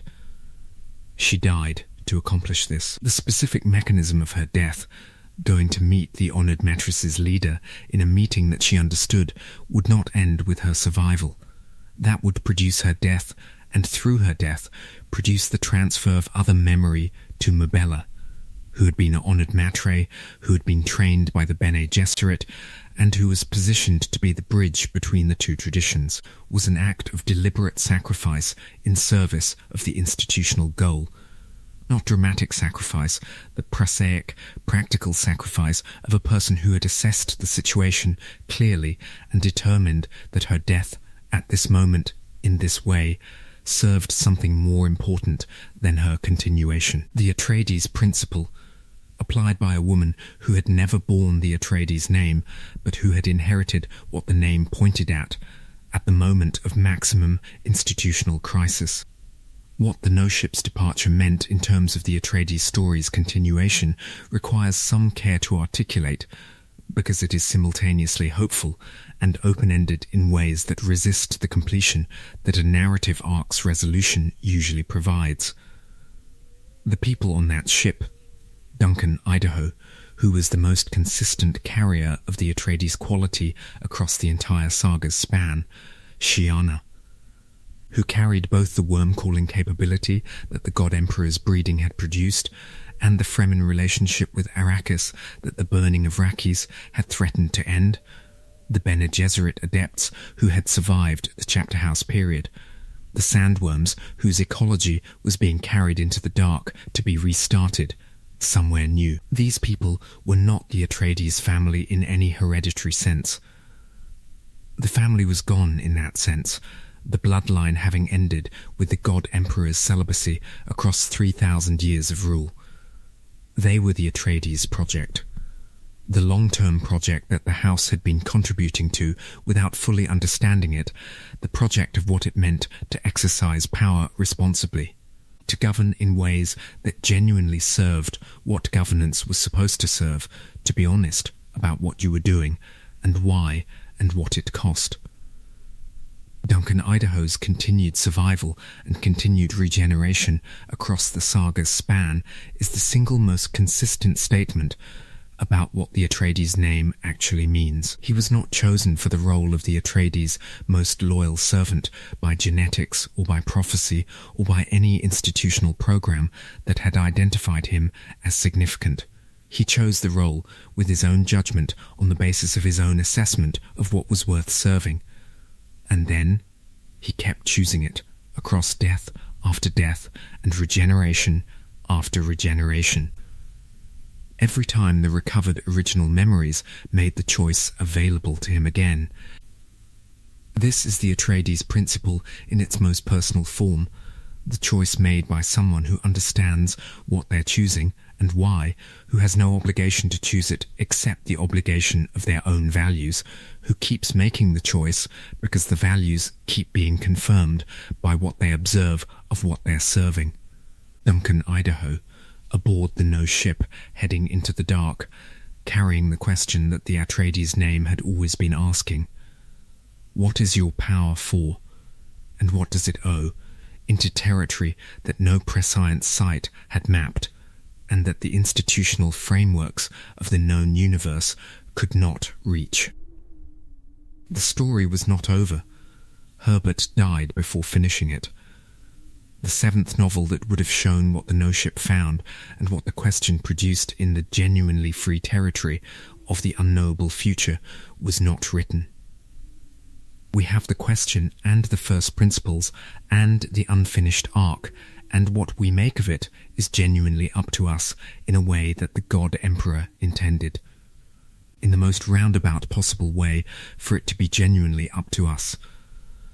The House Atreides produced 3 dukes, 1 emperor, 1 God Emperor, and 1 regent who failed.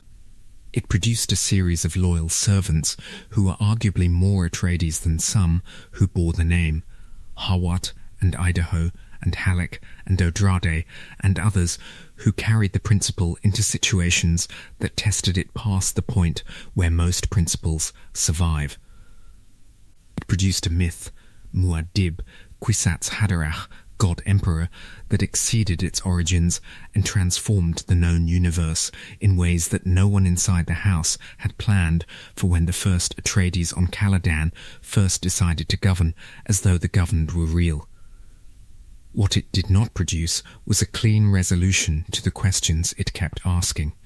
The Dune saga is not a story that ends with the problems solved. It is a story that ends with the problems acknowledged and the people who understood them carrying those problems into a future that was finally, genuinely free to be different from any past. This is perhaps the most Atreides thing about the saga, the refusal to pretend that the acknowledgement of what power costs was the same as the solution to what power costs. The principle that power is a responsibility before it is a privilege does not solve the problem of power. It describes the minimum requirement for power to be exercised without dishonouring the people subject to it. Meeting the minimum requirement is necessary and is not sufficient, and the Atreides, at their best, knew both things simultaneously. The sand-coloured banner, the green and black, the hawk on the crest, and the motto beneath, "We will be recognised," not "We will be victorious," not "We will endure." We will be recognised, which is to say, we will be seen for what we are. And what we are will be worth the seeing. The house was destroyed. The Emperor walked into the desert. The God Emperor died in the river. The project continued into the dark. And the recognition was real, is real, in the fact of the story itself, in the 60-plus years since Frank Herbert wrote the first of these novels, and the recognition has not stopped. The people who have read these books and found in them something worth caring about, who have looked at what Leto died for and Paul chose and Leto II became, and asked whether any of it mattered, those readers are the recognition, as real and as ongoing as any that a story can achieve. We will be recognised. House Atreides kept that promise. The Atreides relationship with loyalty requires deeper examination than the broad outline provides, because loyalty is the thing that the house built its entire existence around, and loyalty as a concept is easily misunderstood.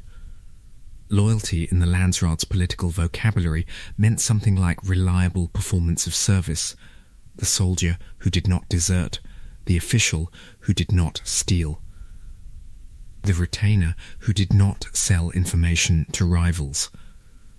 This form of loyalty was instrumentally valuable and was purchased by the combination of adequate compensation and adequate threat. Pay people enough and make the cost of betrayal high enough, and you could produce, in most of the people, most of the time, the behaviours that this version of loyalty described. The Atreides did not have more money than their rivals. They were not a wealthy house in the sense of the great extractive powers of the Landsraad, not sitting on the spice revenues of the Harkonnens or the broad resource base of the Corinos. What they had was not sufficient compensation to purchase the kind of following they generated by the economic logic that produced most Landsraad loyalty, and their record on the threatening consequences side of the equation was, by the standard of the political landscape they operated in, rather gentle. What they had was something that the economic logic of loyalty purchasing consistently underpriced: the specific experience of working for people whose governance you genuinely respected. This sounds like sentiment. It was not sentiment. It was a practical reality that the great Mentat Hawat had quantified across a career of observing what different governance styles produced in the people who experienced them. An organization whose people were genuinely committed to its purposes was measurably more effective than an equivalent organization whose people were complying with its purposes for instrumental reasons. The compliance could be made very reliable. With sufficient compensation and sufficient threat, you could get people to behave in ways that were indistinguishable from commitment in normal conditions. The difference appeared under stress, in the conditions of crisis or extreme difficulty or catastrophic reversal, where the people who were complying for instrumental reasons calculated the cost-benefit of continued compliance and sometimes found it wanting, and the people who were genuinely committed discovered that their commitment did not have a cost-benefit calculation running underneath it. The Harkonnen attack on Arrakis was the most extreme test this difference had been subjected to in the Atreides' recent history. The attack was designed to be total, to eliminate not just the Duke, but the entire institutional apparatus of the house, to leave no functional remnant that could reconstitute and resist. And the people who survived were, almost without exception, people who had the genuine rather than instrumental form of loyalty to the house.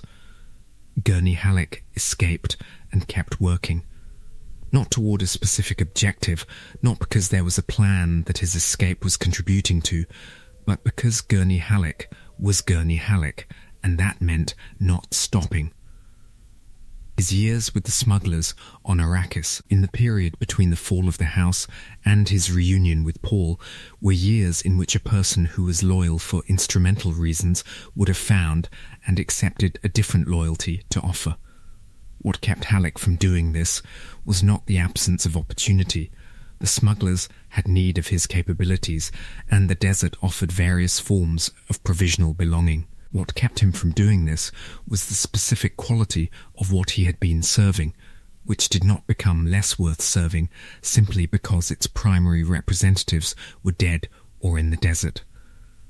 This quality, the persistence of genuine commitment beyond the disappearance of its immediate object, is what distinguishes the Atreides' form of loyalty from the Landsraad's standard variety.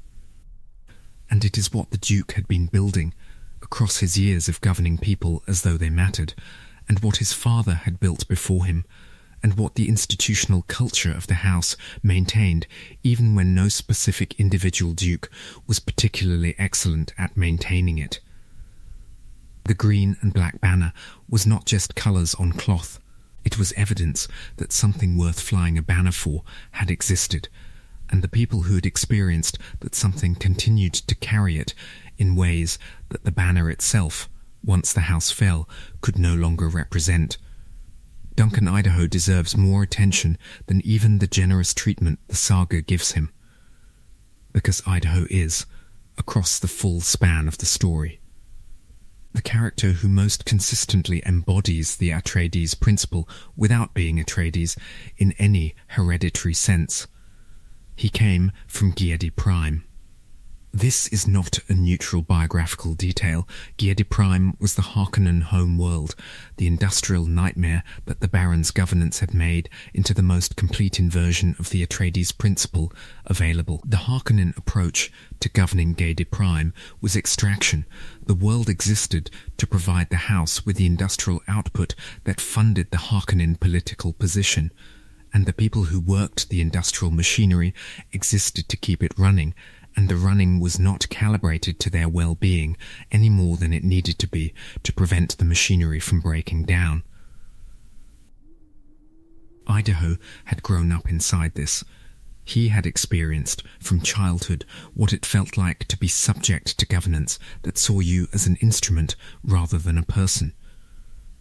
He understood the Harkonnen model not as an abstraction, but as the lived texture of his earliest years, and somehow, through an escape, through a journey that the novels sketch rather than fully describe, through whatever combination of luck and capability, and will got him from Giedi Prime to a position where the Atreides could encounter him and assess whether he was worth taking on, he had survived it. He was young when the Atreides found him, not a polished swordmaster, but a raw capability, a boy who had survived Geda Prime and had developed in survival whatever qualities his genetics and his experience combined to produce in him. The Atreides trained him. More precisely, the Atreides gave him the context in which whatever he already was could develop into the thing he became.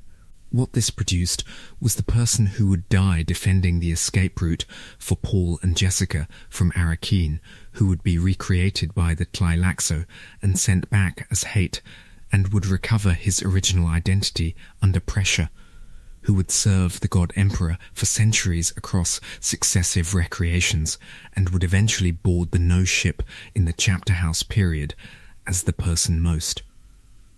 Consistently holding the Atreides question, what is your power for, and what does it owe, in the active form? Idaho's successive recreations are the saga's most persistent structural argument about the Atreides principle. Each time he was created, the Tleilaxu were working from the same genetic material. Each time the original memories surfaced, they produced the same fundamental character, the man who valued what was worth valuing, who served what was worth serving, who refused what was not worth serving, even when refusing it cost him everything. The personality was consistent across centuries and recreations, not because it was installed by any institutional program, but because it was what he was, in the deepest sense, and what he was kept reasserting itself. He also kept dying. This is the other side of the Idaho story that is easy to overlook in the focus on his persistence. He died, repeatedly, in service of the Atreides principle. Not always in dramatic circumstances, some of the deaths were the quieter deaths of old age or illness in the bodies the Tleilaxu had grown for him, after the specific task that version of Duncan had been created for had been completed. But the pattern across the iterations was consistent. Duncan Idaho served, and the serving sometimes cost him his life. And the next version came and served again. This is the Atreides loyalty at its most complete and most costly demonstration.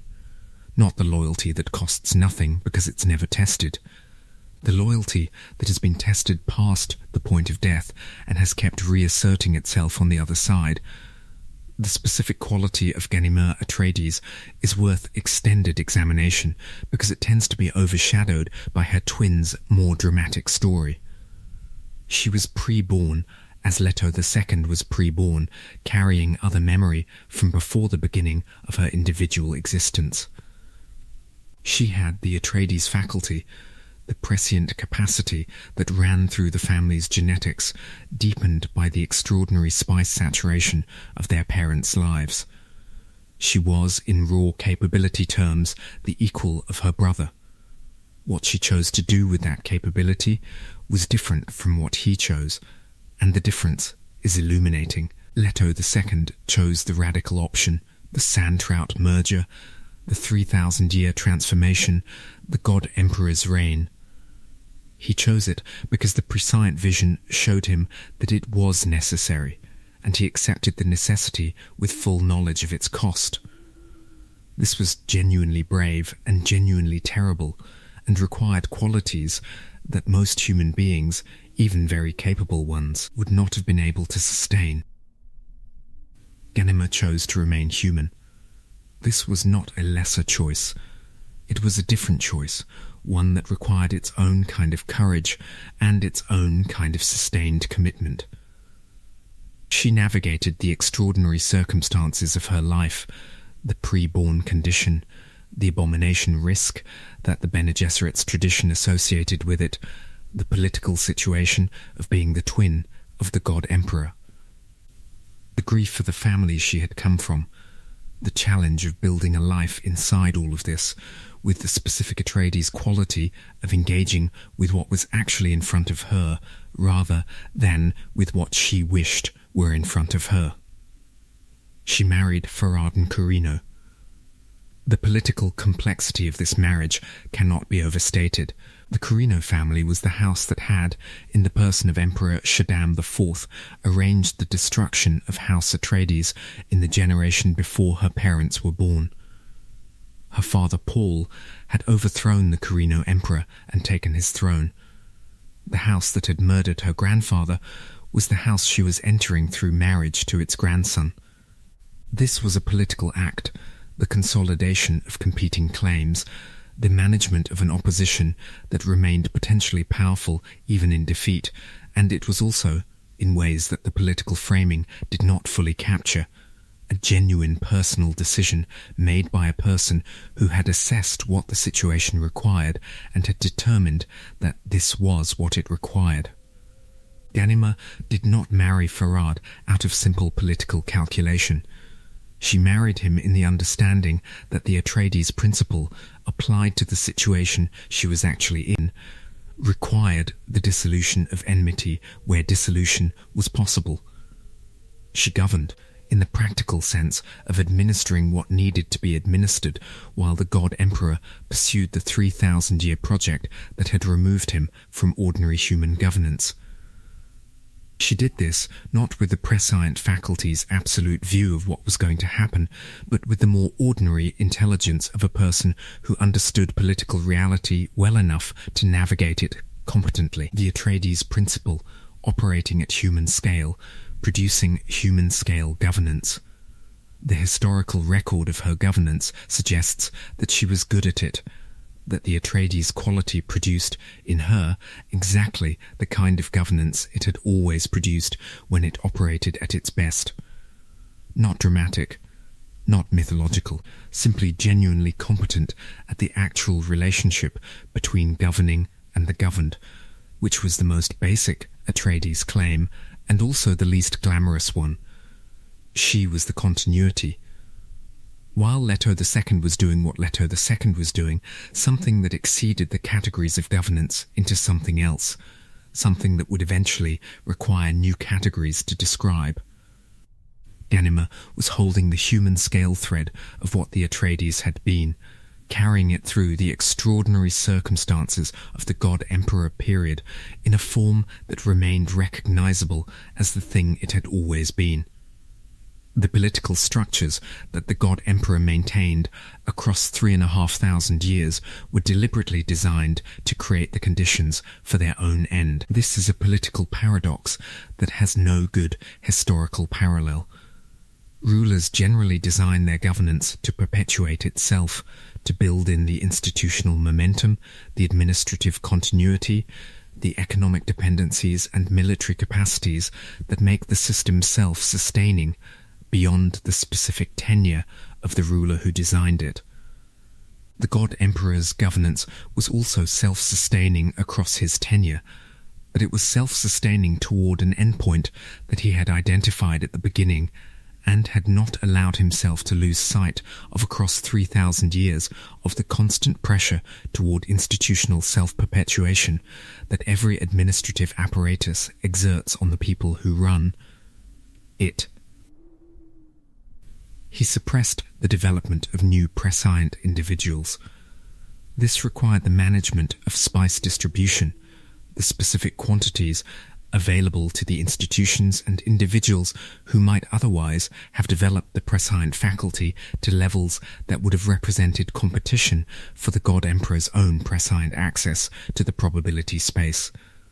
He managed this with a precision that only a consciousness that could see the results of every variation in the management policy could sustain, adjusting the suppression to prevent the development of genuine rivals while allowing enough of the spice's other properties to be accessible that the civilization remained functional. He created the fish speakers. His all-female military force was the institutional replacement for the various military organizations that the Imperium had previously deployed, and its design was deliberate. An army whose organizational culture was built around different values than the conventional military values of the Sardaukar or the Fremen. An army designed to serve a specific function for the duration of the god. Emperor's reign, and that would, when the reign ended, disperse into the broader human population, carrying whatever cultural inheritance the fish-speaker tradition had developed. He promoted the scattering. The dispersal of human populations into the unmapped dark was, from the official perspective of the God Emperor's governance, a managed release of population pressure. The Imperium was large, and the pressures that any population system generates when it grows for long enough needed somewhere to go. From the perspective of the Golden Path, it was the distribution of the human species across a sufficiently wide range of environments and experiences that no single catastrophe could destroy all of it, and no single prescient consciousness could track all of it.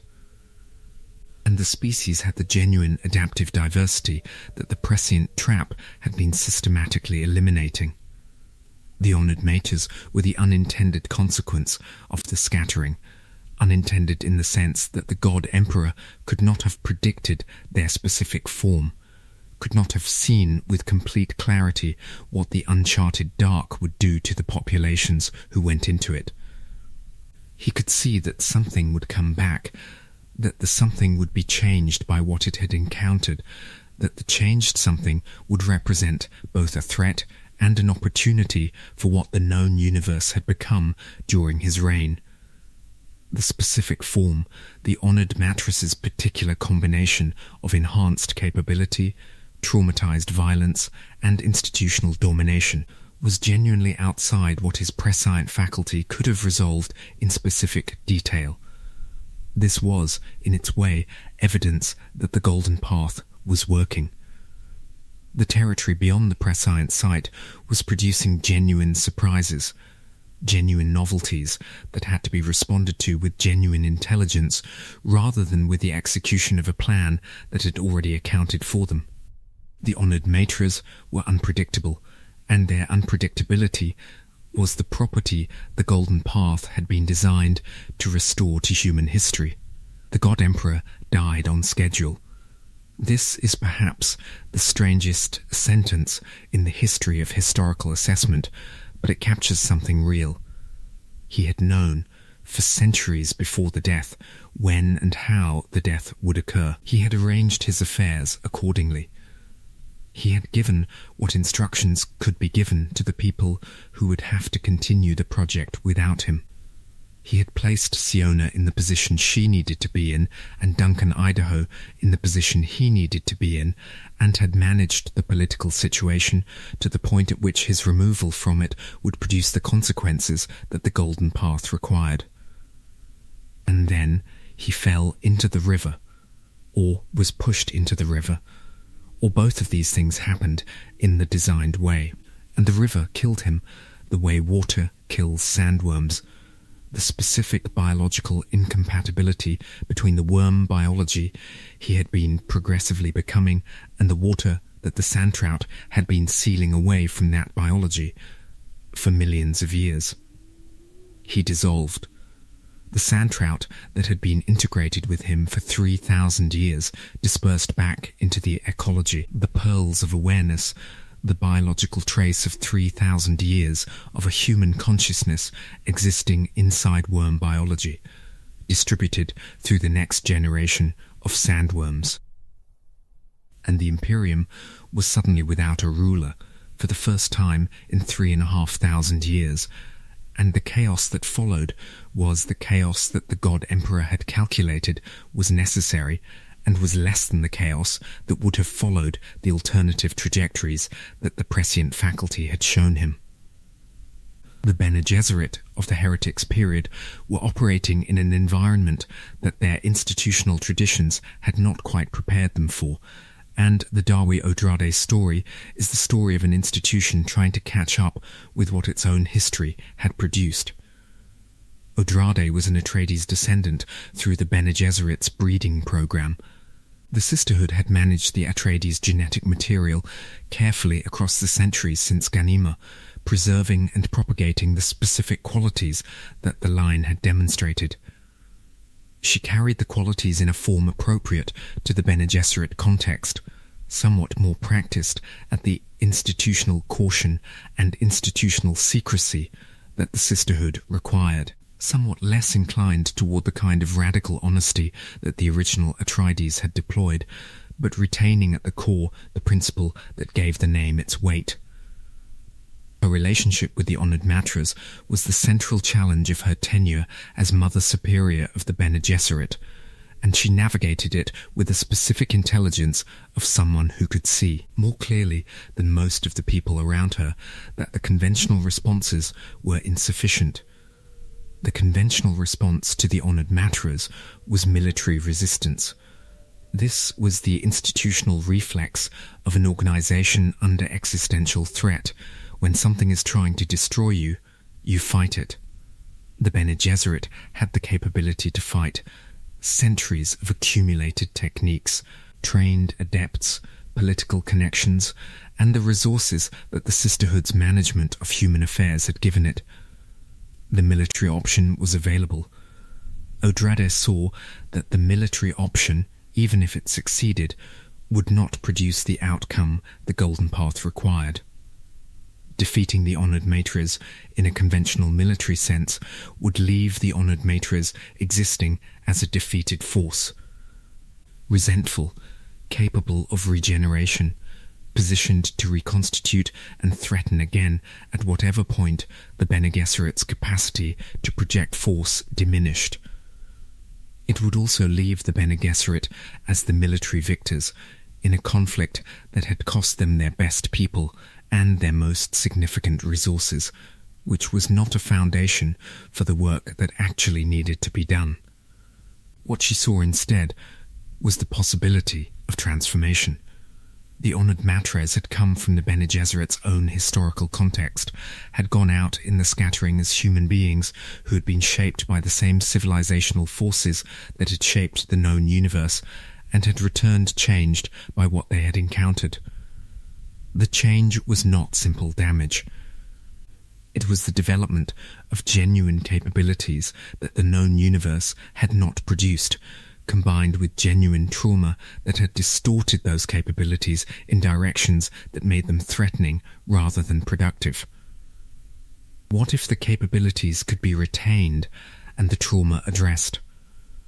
What if the thing to do with the Honored Matras was not to defeat them, but to become them, in the specific sense of absorbing what they were into what the Bene Gesserit was, and producing something that contained both?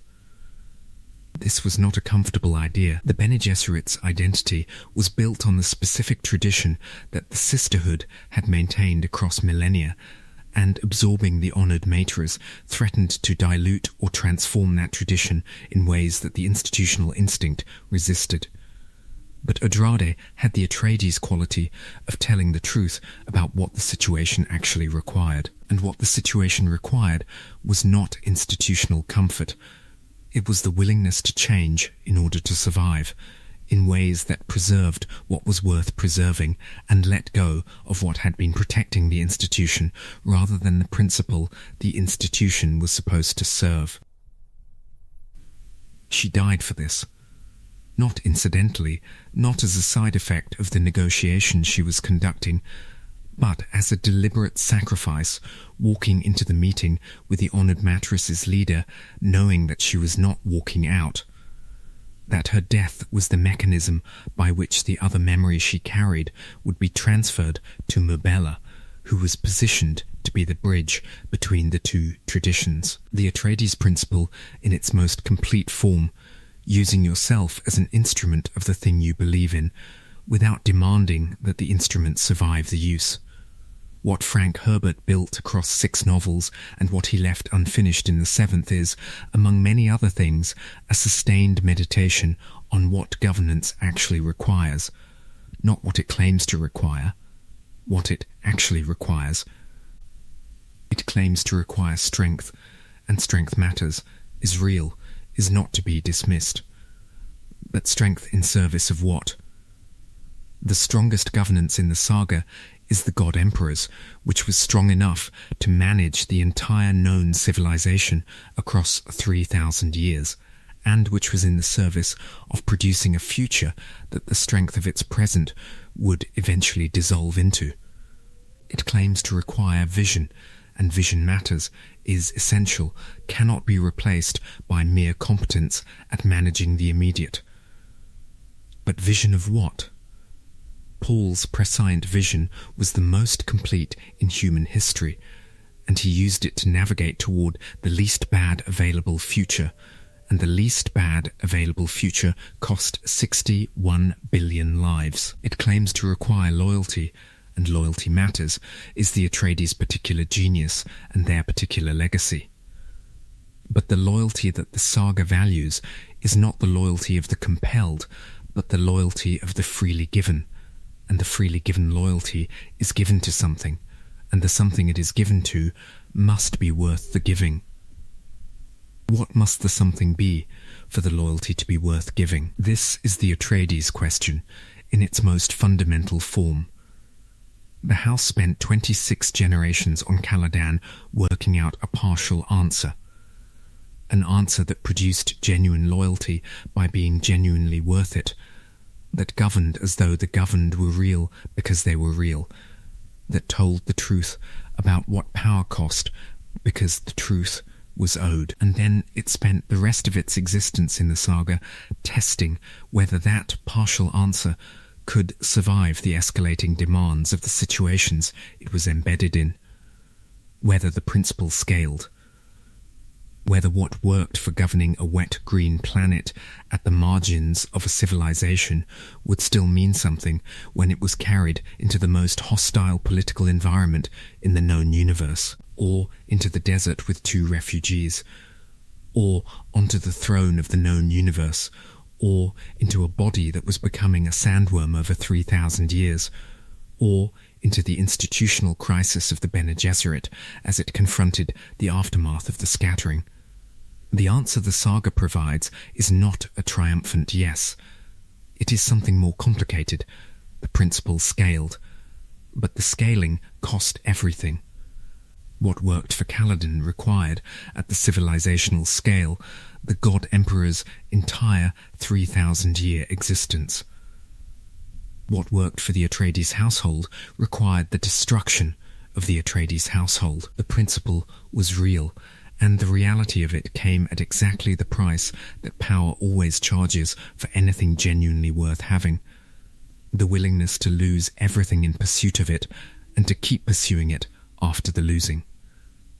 This is the story of House Atreides, not the political story of a noble house that rose from a minor fief on a wet green world to the throne of a galactic civilization and then gave that civilization to one of its children who turned himself into something not quite human for 3,000 years in service of a principle that the civilization couldn't quite see clearly enough to appreciate while it was happening.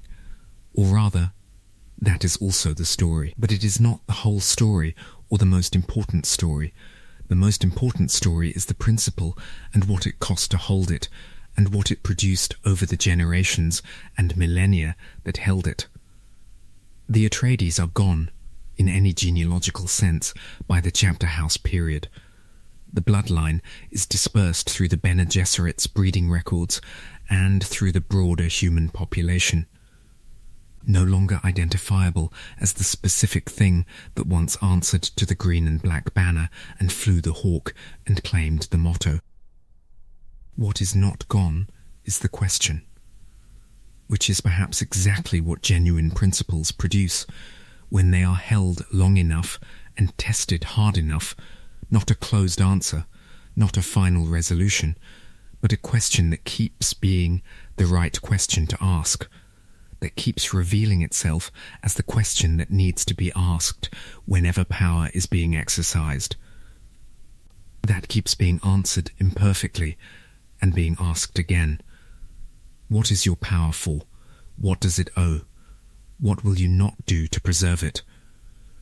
House Atreides asked these questions for 26 generations on Caladan before the story that we know them from began. They asked them through the fall and the desert and the throne and the God Emperor's millennia and the heretic's crisis and the no-ship's departure. They are being asked still by anyone who reads this story carefully and takes it seriously. The banner has been lowered. The house is ended. The name is no longer being carried by anyone who bears it by right of birth. But the question flies on, and that is, finally, what a house is for. The Emperor Shaddam IV's decision to destroy House Atreides was not made in anger. This is worth establishing, because the narrative logic of the story invites the mistake of reading the conspiracy as an emotional act. The response of a powerful man who feared a rival and struck before the rival could strike. The reality was more calculated and, for that reason, more revealing of what the Carina system actually was. Shaddam had assessed the Atreides situation with the same administrative intelligence that any competent ruler brings to the management of potential rivals. He had watched Leto Atreides govern Caladan, watched the loyalty it generated, watched the military capability that genuine loyalty translated into, watched the reputation that was accumulating around the Atreides name. He had run the calculations. And the calculations had told him something that a less honest ruler might have refused to look at. That the problem was not that Leto was doing something wrong. The problem was that Leto was doing something right. An Atreides house that continued to grow in reputation and in the genuine loyalty that reputation attracted would, on a long enough timeline, represent a political challenge that the Carina throne could not manage by conventional means. Not because Leto was planning to challenge the throne by all available evidence, he wasn't, but because the kind of following he was generating had an independence from its generator that made it politically unstable in ways that more conventional leadership did not generate. People who served the Atreides because they genuinely believed in what the Atreides were would not simply stop believing if the circumstances changed. They were not loyal to the outcome, they were loyal to the principle, and the principle could survive the loss of the person embodying it. This was the specific threat that Shaddam had identified, not Leto's ambition, which was modest by the standards of the Landsraad. The loyalty that genuine governance created, which would outlast Leto if Leto were simply eliminated, and which could, in the hands of an heir who had absorbed the Atreides principle thoroughly, become the foundation of a challenge that the Carino system had no good answer to. The trap was the solution. Offer Arrakis in a way that appeared to be a reward. Allow the Harkonnens to be the visible agents of the house's destruction, maintaining the Carino throne's deniability. Ensure that the destruction was complete enough to eliminate not just Leto, but the institutional apparatus that had been generating the problematic loyalty. What the trap failed to account for was Paul, not in the sense that Shaddam should have known about Paul's specific capabilities. The extent of Paul's prescient faculty and his Bene Gesserit training was not public knowledge, and the Emperor's intelligence apparatus had no mechanism for discovering what had been kept carefully hidden. The trap failed to account for Paul in a more fundamental sense. It failed to account for the possibility that the Atreides principle, embodied in the 15-year-old heir who escaped into the desert, was more portable than the institution that had been generating it. The institution could be destroyed. The person who had absorbed the institution's principle could survive the institution's destruction and carry the principle into circumstances that the institution's architects had not anticipated. This is the structural argument about the Atreides that the saga makes through the plot of its first novel. The thing the Harkonnens and the Carinians were trying to eliminate was not the house's buildings or its fleet or its administrative apparatus. Those were the instruments. The thing was the principle, and the principle lived in the people who had genuinely absorbed it, and those people could not be fully catalogued and eliminated the way an institution's assets could be catalogued and eliminated. You cannot destroy an idea by destroying the institution that first produced it. if the idea is the kind of idea that, once understood, makes itself at home in whatever consciousness understands it.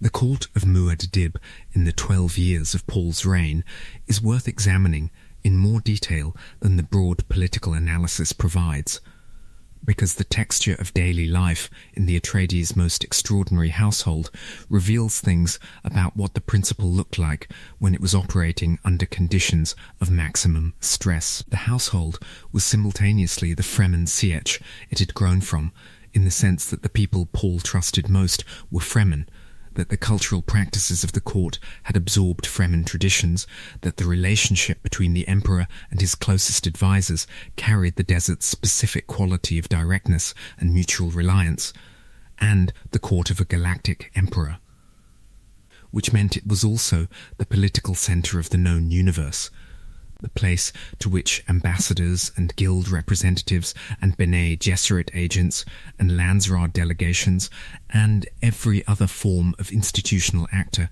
with a stake in the Imperium's configuration brought their business. These two things were not comfortable together. They produced a specific friction that the 12 years of Paul's reign never fully resolved. The Fremen who had come to Arrakis with Paul, who had formed his army and won his throne, and who continued to occupy positions of genuine trust in the administration, were operating in a context that was designed for none of the things that the Fremen tradition prepared people for. The court required performances of hierarchy and protocol that the desert's horizontal discipline of survival found alien. The administrative complexity of governing hundreds of worlds from a single center required capacities that the Sietch structure had not developed. Paul managed this friction with the specific capability of someone who was fluent in both contexts.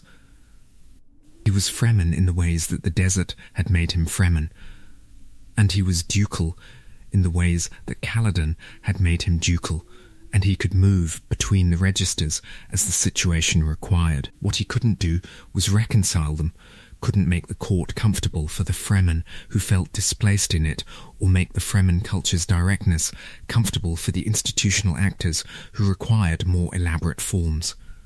Irulan was the institutional face that this situation required. She was Corino in ways that gave her access to the court's protocols and expectations. Bene Gesserit in ways that gave her the observational and relational capabilities the position demanded, and she had the intelligence to perform the role without being defined by it. Her writing, the historical accounts of Paul's life that she produced over the years of the marriage, was the work of someone whose access to the court gave her material that no other writer could have had, combined with the analytical capability to make genuinely interesting arguments about what the material meant. Her relationship with Paul was not cold, whatever the mythology's tendency to frame it as a pure political arrangement suggested. It was complicated, two intelligent people in a situation neither had chosen, navigating the constraints of their positions towards something that was not quite what either had wanted and was not without its genuine elements of mutual respect. She understood him in ways that the political alliance would have given her reason to understand him, and in additional ways that her own intelligence produced beyond the political calculation. He understood her in ways that the prescient faculty showed him she was worthy of. She was not a simple agent of the Bene Gesserit's agenda, but a person, a specific, complicated person, doing the best she could with the situation she was in. The court missed Chani. This sounds like sentiment, but it was not primarily sentiment. It was a practical reality that the political household of Muad'Dib felt in the way that any organization feels the absence of a person who had been doing a specific form of work that no one else was doing. Chani had been the reality check, the desert teacher, the person who had no patience for the mythological inflation that the court's dynamics consistently applied to everything in its vicinity, who would tell Paul what she actually saw rather than what the political situation suggested she should see. With her gone, the insulation between the Emperor and accurate information about his own situation increased, and insulation between a ruler and accurate information is one of the more reliable predictors of governance deterioration. The preacher's ministry was, among other things, Paul's attempt to supply the Chani function from outside the court structure. A voice that told the truth about what was happening, unconstrained by the political calculation that shaped everything the court contained. Whether it was Paul or was something built from Paul's absence, it was doing the work that the court structure made it impossible for anyone inside the court to do. The specific relationship between the Atreides and the Guild deserves more careful treatment than the saga's focus on the political struggle for Arrakis usually provides. The Guild's interest in the Atreides was not simply the interest of an institution in the political actor who controlled their most critical economic input. It was more nuanced than that, and the nuance is important for understanding the full dimensions of the threat that Paul represented to the existing order. The Guild navigators used prescient capability to fold space. Their navigational monopoly was not simply the product of possessing a technology that others lacked. It was the product of a biological capability enhanced by spice consumption that allowed individual navigators to perceive the probability space in ways that made the calculation of safe transit between points possible without instrument or formula. This was the basis of their power, and it was a power that could in principle be replicated by any prescient consciousness of sufficient capability with sufficient spice access. Paul was such a consciousness. Not a navigator, the navigator's capability was narrowly calibrated toward the navigational function, the specific form of probability space perception that made safe transit calculation possible, but something potentially broader. A prescient faculty that could, in principle, perform the functions that the Guild's institutional structure had made dependent on the navigator's biological capability. If Paul demonstrated this, if it became clear that an individual with sufficient prescient faculty could perform the navigational calculation without the Guild's institutional apparatus, the monopoly was threatened, not by military force or political pressure, but by existence of a viable alternative. This was not simply an economic threat. It was an existential one for the institutional identity that the Guild had maintained. The Guild was what it was because of what its navigators could do. If what its navigators could do was not unique, if an alternative existed that could provide the same function outside the institutional framework, the Guild became a service provider competing in a market rather than a monopolist providing an irreplaceable function. And service providers competing in markets had a very different relationship with the political authorities they served.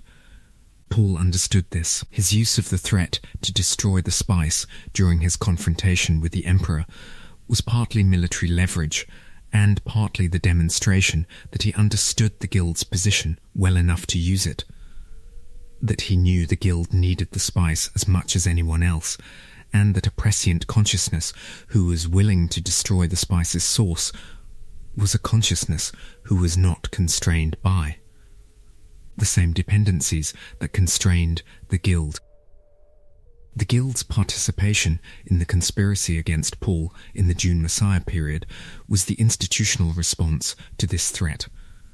Not simple opposition to his rule, which would have been available from the moment of his throne, but specifically calibrated participation in a conspiracy designed to limit or eliminate the prescient threat he represented. The navigator Edric was chosen for his role in the conspiracy precisely because his prescient faculty created a kind of local interference that obscured the conspiracy's planning from Paul's own prescient vision. The conspiratorial partnership was institutionally sophisticated. a collaboration of parties with incompatible long-term goals but compatible short-term interests in the specific form of destabilization the conspiracy was designed to achieve. What the conspiracy missed, as all conspiracies against genuinely prescient targets must miss, was the specific thing that prescient vision makes most difficult to miss, the general shape of what is coming. Paul could not see the conspiracy's specific details clearly. Edric's interference saw to that. But he could see the general probability space in which the conspiracy operated, could see that something was building in the configuration of interests and capabilities around him, could prepare himself psychologically and practically for the general form of the challenge, even without seeing its specific details. This is not the same as being safe. Preparation for the general form of a challenge does not prevent the specific form from inflicting its specific costs. Paul knew something was coming for him. He did not know exactly what, or exactly when, or exactly how the stone burner would be deployed, and what it would cost him. The knowing and the not knowing together produced the specific situation of the Dune Messiah period, a man who understood that his position was under coordinated assault, and who was managing that assault with the tools available to him, while those tools were progressively being restricted. The relationship between House Atreides and the Fremen deserves its own sustained examination, because it was the most consequential relationship the House ever had, and the one that most revealed what the Atreides principle looked like in operation under the most demanding possible conditions. The Fremen of Arrakis before Paul's arrival were not waiting for the Atreides specifically. They were waiting for what the Missionaria Protectiva had told them to wait for. A figure who fit the parameters the prophecy had established, who could activate the religious infrastructure the Bene Gesserit had installed and turn it toward whatever purpose that figure needed to pursue. The prophecy was a tool. The Fremen who held it were people with a genuine faith and genuine needs, not simply props for the Bene Gesserit's institutional interests. What Paul found in the Sayaches was a civilization that had been shaped by the most extreme conditions available to human beings, and that had developed, in response to those conditions, capabilities and qualities that the Imperium's comfortable inhabitants had no ready framework for assessing. The Fremen were, by any reasonable measure, the most capable fighters in the known universe. They were also, by any reasonable measure, the most disciplined community organizers, because the desert's demands on the Sayach required the kind of genuine collective functioning that was rare in more comfortable environments. And they were, in ways that the Imperium had completely failed to understand, the most spiritually sophisticated inhabitants of the most spiritually charged world in the known universe. Paul brought to his encounter with them the Atreides quality of seeing what was actually there, rather than what the existing framework of assessment would have predicted should be there. He saw capable people, real people, people whose suffering under the Harkonnen occupation was genuine, and whose aspiration for something better was genuine, and whose faith in what the prophecy promised was as real as anything the Bene Gesserit's sophisticated manipulation had been designed to produce by being real. He also saw the jihad. He saw it before he had committed to the role that would produce it, and he saw it after, and the seeing did not make it less terrible. The Fremen who went out as his armies and burned across the Imperium were doing so in genuine religious conviction, not simply following orders. They believed what they had been told to believe, which had been designed to make them believe exactly what they believed, which did not make the belief less genuine or its products less real. The relationship between Paul and the Fremen is the Atreides principle's most costly test, because it required holding simultaneously two things that genuinely resist being held simultaneously: genuine respect for the people you are leading, and clear-eyed honesty about what leading them is going to cost them. Paul respected the Fremen genuinely, not as a political gesture, not as the strategic management of a constituency, but in the actual sense of finding them impressive and worthy and worth leading. And he was honest with himself, in a way that many leaders with equivalent capability are not, about what using their capability for his war was going to cost them. The cost was high. The Fremen of Paul's time were shaped by the desert's demands into something extraordinary, and sending them out into the Imperium in the jihad progressively unwound what the desert had made them. Some came back, many did not. Of those who came back, many were changed by what they had encountered in ways that the desert had not prepared them for, had seen abundance they had been taught to find threatening, had killed in ways that the desert's constrained violence had not required of them, had been part of something so much larger than the Sietch community that the community's scale felt inadequate afterward. The Atreides principle said that the governed were real, and that governance owed them something genuine. What it owed the Fremen, in Paul's accounting, was the honest use of their capability toward the goal that was worth the capability's expenditure. Not the comfortable use, not the safe use, not the use that made the Fremen's lives better in the immediate term while trading away the longer term. The use that the probability space assessed with everything Paul had to assess it with. Suggested was the least bad available option. This accounting does not produce clean history. It produces the history that actually happened, which was 61 billion deaths and the transformation of the Fremen from the desert's finest product into the known universe's most effective military force, which was a trade that the Fremen had not fully understood they were making, and that produced consequences they had not been fully prepared for. The Atreides were responsible for this. Not exclusively. The Bene Gesserit's Missionaria Protectiva was responsible for the prophecy machinery, and the Harkonnen's 80-year occupation was responsible for turning the Fremen into the military capability that the Jihad deployed. And the Emperor's conspiracy that destroyed the Atreides was responsible for creating the conditions under which Paul had no less terrible path to walk than the one he walked. But the Atreides were responsible for being the specific people who chose to walk the path that led to the Jihad, and that responsibility is not cancelled by the responsibility of others. This is the Atreides principle applied to itself, the truth about what power costs, told honestly, without the comfortable evasion of blaming the circumstances while leaving the person who made the choice in the circumstances off the accounting. The old Duke. He appears in the background of the story that the novels tell directly, the shadow behind Leto that explains something about where Leto came from. Leto Atreides the Elder, Paul's grandfather, the man who died in a bullfight on Giedi Prime, the specific death in the specific context that defined the generation preceding Leto, and that Tufir Hawat, in his decades of service, occasionally referenced as the baseline against which subsequent Atreides were measured. He was not a saint.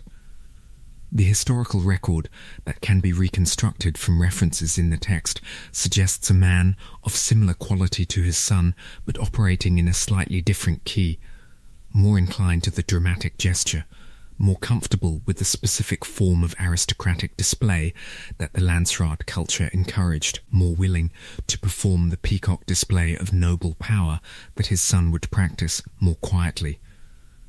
The bullfight on Giedi Prime that killed him was itself a performance, a noble's indulgence in a spectacle of personal courage that the tradition encouraged and that the old Duke had been drawn to. But he governed Caladan. He held the Atreides household together across the generation of his stewardship. He maintained the institutional culture that Hawat and Idaho and the others had been shaped by, And he did it in the way that the institutional culture required, by being genuinely, if imperfectly, the thing the institution claimed to be. His death became a story that the house told about itself. The old duke who died in the public spectacle of a combat on an enemy's world in circumstances that could have been avoided with more caution. The story said, this is what the Atreides were. People who were not primarily interested in caution. People for whom what was worth doing regardless of the risk, and who accepted the risk rather than modifying the doing. This may be the deepest root of the Atreides' tendency toward catastrophe. The house consistently made choices that were genuinely principled and genuinely costly, that accepted enormous personal and institutional risk in service of what the principle required. The old duke died in a bullfight rather than declining the spectacle that his position and his character drew him toward. Leto went to Arrakis, knowing it was probably a trap rather than declining the assignment.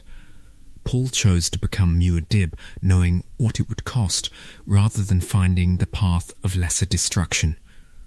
Leto II walked into the desert and let the sand trout cover him, knowing what it would make him. These are not stupid choices. They are choices made by people who understood the costs and made the choices anyway, because the principle they were following said that the costs did not cancel the value of the thing the costs were being paid for. Whether this is admirable or tragic, whether the Atreides pattern is heroism or the specific kind of pride that disguises itself as principle, is a question the saga poses without answering definitively. The texts support both readings. The costs were real and enormous, and the principle was real and worth something.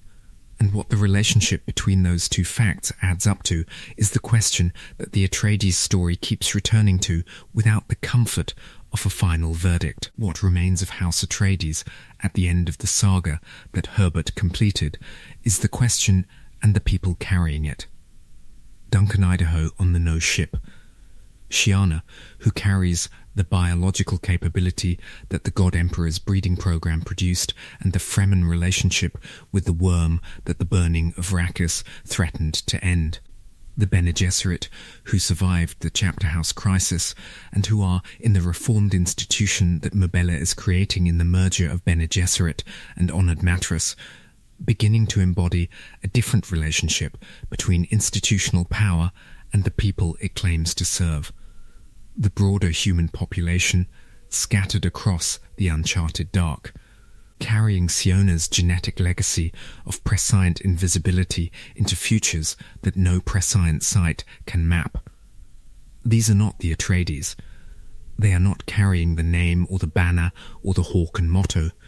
They are carrying something that the name pointed at, the possibility of power exercised in genuine service of something more important than the power itself, the possibility of governance that genuinely intends and genuinely attempts to serve the governed, the possibility of loyalty freely given, because what it is given to is genuinely worthy of it. Whether the space the Golden Path has created will be used well, whether the genuine freedom that Leto II's 3,000-year tyranny was designed to produce will be inhabited in ways that make the tyranny's cost something other than tragedy, is the question that Herbert died before answering, and that the seventh novel would have begun to address.